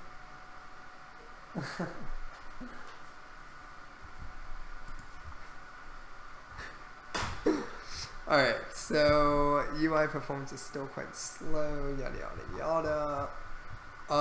Okay, here we go. I guess I can just try this. We're going to try local position for the rect transform equals your position. Alright, let's see if it works. If it's anything like transform, a normal transform, then it will work just like that. So let's give it a try. Alright, so we are going to go over to here, and what we need to do is in our awake, we need to grab our current rect, right? So we need to say vector3 current, or I'm sorry, we're going to say actually, yeah, we're going to say current rect equals placeholder text dot rect transform dot rect dot position, the X and Y position of the rectangle. That's not what I want.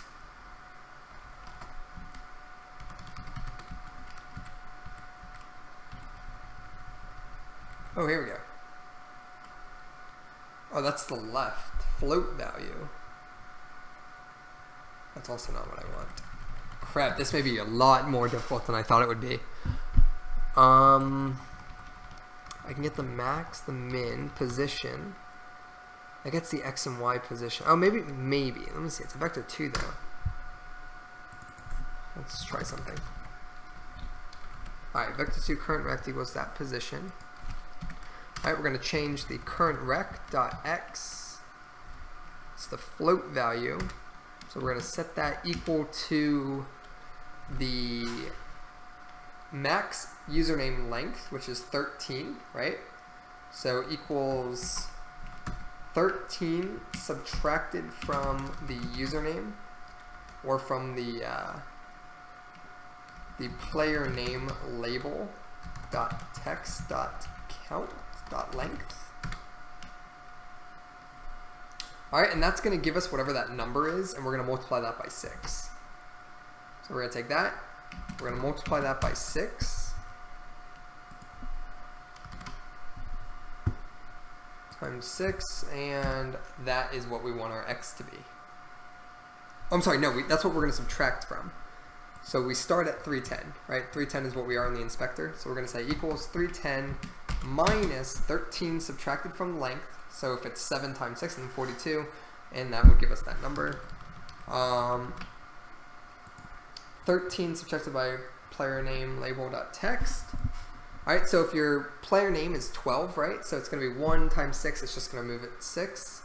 So it's actually, you shouldn't move, right? So 13 subtracted by player name label.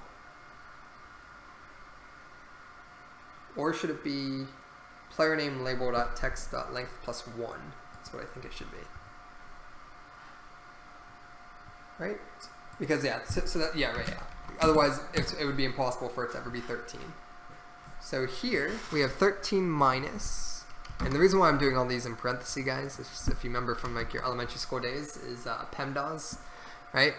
Things that are done in parentheses happen first. So what's going to happen here is this parenthesis method is going to get called first. So we're going to say player name label.text.length plus 1, subtract 13. So 13 minus that. And then we're going to multiply it by 6, whatever that value is. And we're going to subtract all of that from 310. All right, and then what we're going to do is we're going to go ahead and say placeholder text dot rect dot position equals our current rect. Okay. No, it does not like that. Why? Cannot modify the return value of rect transform.rect because it is not a variable. Well, Uncle Lottie Tom Da. Shit. Hold on. Anchor business criteria. Using pixel perfect, we need to realign children so it can be slow. How great would it have been if that just worked? Let me see here. Damn it. What is this? Okay, yeah. Rect transform, setting the position X, Y, width, and height of a rect transform.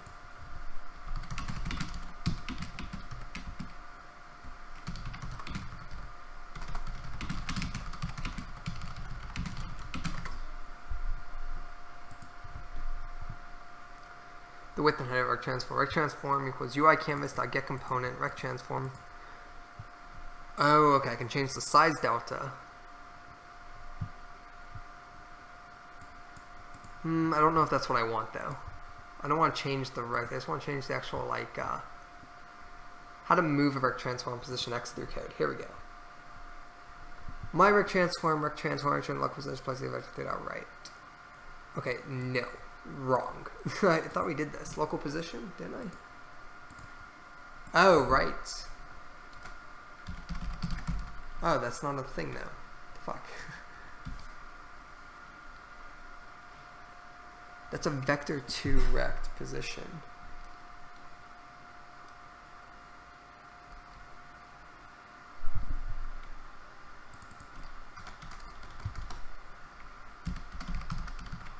Oh, I can always just do that, I guess. Local position. I don't think this is going to work, though. Local position, current rect.x, right? And then local position was current rect. Alright, let's go and give this a try and see if it works. So, on awake, that gets called. Okay. Yeah, I don't think this is going to work, but we'll see. Alright, let's go ahead and run this. Okay, I did not put it in here. Oh, I did. What the fuck?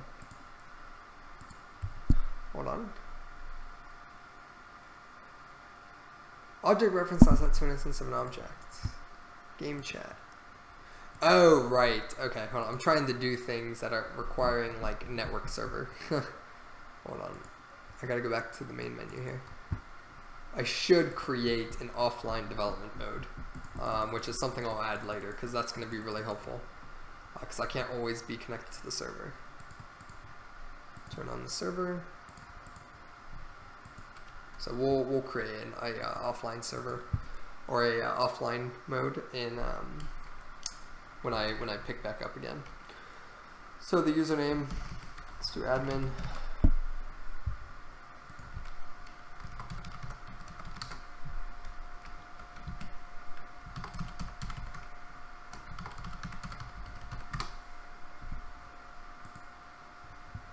Okay. It says admin, and it says hey right there.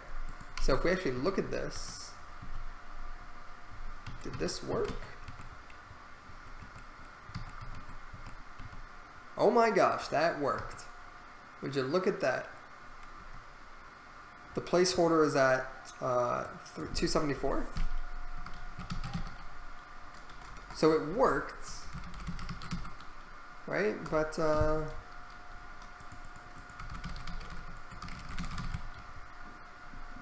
whoa, what?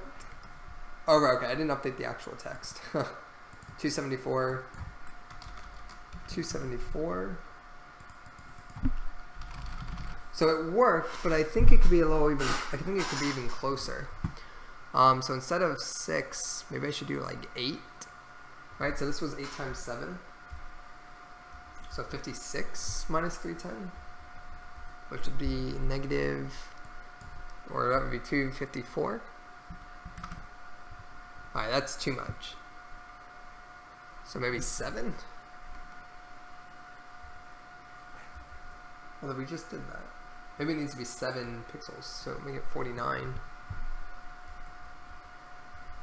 261. Okay, that looks good. Alright, so let's do 7. So change the math a bit. We're going to do 310 minus 13 minus the player length plus 1 times 7. Okay. Let's go ahead and rerun this. Let's give it another go. And let's also update our other rect. Let's do the let's do our input text dot local position will also equal the current rect. Alrighty, and then let's go and test it out. Server is good. Let's go ahead and log in. Let's try it with Pied Piper. Or let's do admin first, make sure that's good.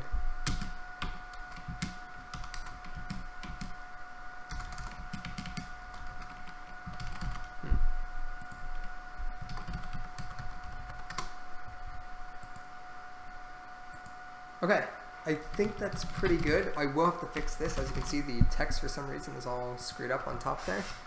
This should be really easy to fix. If I just go into the input text here, and I change it to like that. There you go.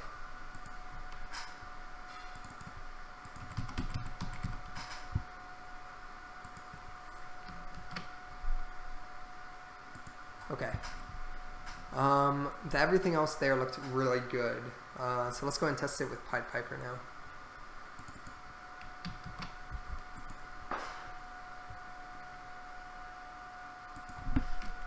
Pied Piper, test, 2, 3. Okay. Not terrible. I mean, there's more spacing than I would like. I mean, let's see what the math is for this, right? So Pied Piper is how many characters? We're looking at 1, 2, 3, 4, 5, 6, 7, 8, 9. So 10 characters. So it's doing 13 minus 10, which is 3, right? So according to this math here, it's doing 3 times 7, which would be 21, and then 310 minus 21.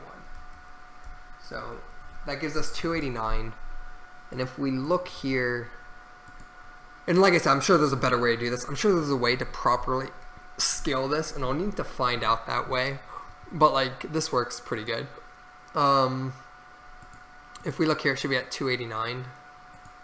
Okay, it's actually at 296. I bet you, what happens if I move this to 289? Okay, that is correct. How did we not get the same math? What happened? Pied Piper is 10 characters, right? So we say, wait, is it 10 characters? P-I-E-D-P-I-P-E-R. Pied Piper is 9 characters, plus 1 for the colon, so it's 10. 13 minus 10 is 3 times 7 is 21, and then we take 310 minus 21. But the rect was wrong. What the heck? Debug.log.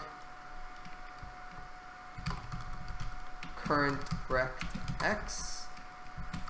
And that's going to be current rect.x. Alright, let's see how that math came out from. Why it's so wrong. Log into the client. Let's go and log in with Pied Piper. Okay, so if we look here, it's 296. How is that possible? The username length of Pied Piper 1, 2, 3, 4, 5, 6, 7, 8, 9, right? So it's 9. So here is 9 plus 1, which is 10. 13 minus 10 is 3. 3 times 7 is 21. 310 minus 21 is 289. How the hell is he getting 296?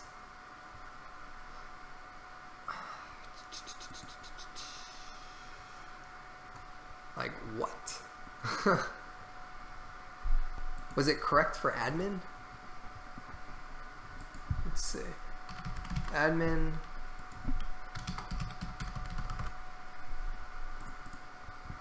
Okay, that looks pretty damn good for admin.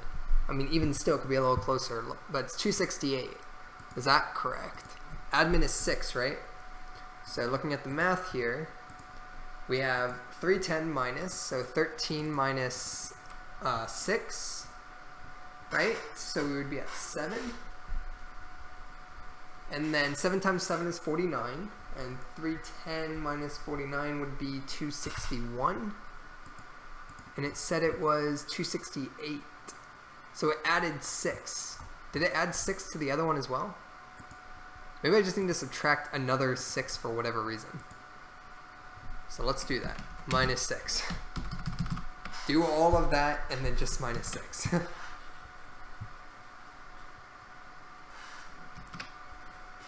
Very weird. I also am not sure if... yeah, I'm not doing any division, right? Yeah. Okay, so I don't have to worry about floating point numbers. Alright, let's go ahead and try that. Oh, here, this is driving me nuts. I'm gonna change this. I don't like it saying hello.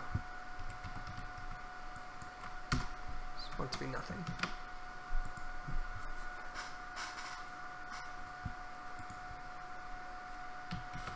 Okay, we'll go to the main menu. Let's do admin.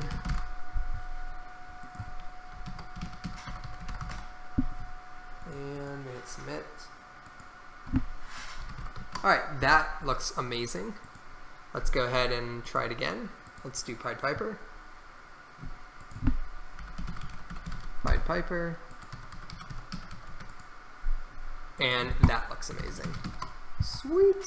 Check it out. Now we have an amazing chat system. So I still want to update a bit of the actual content area. You can see it's very soft compared to my bold name. So I want to just kind of bring that forth. But this stream's about 3.5 hours. I think this is it's doing 13 minus before the X7. It may have been. It shouldn't have been. It should have been doing the. It should have been doing this +1 first, and then the minus 13, and then it immediately should have done whatever that is times 7, and then subtracted from 310, but it got all screwed up. Anyways, we got it working. I'm very happy with it. So let's see, we finished our chat system basically, and we did some server stuff today. But I'm gonna be streaming again later, but I'm gonna go hang out with my fiance and do other stuff. But I'll be back later and we'll stream some more, and we'll basically we'll keep going. But no, this is actually coming along. Like, it actually looks like a fun project now, so I'm excited to keep working on it. Alright guys, thanks for watching, and I will see you guys later.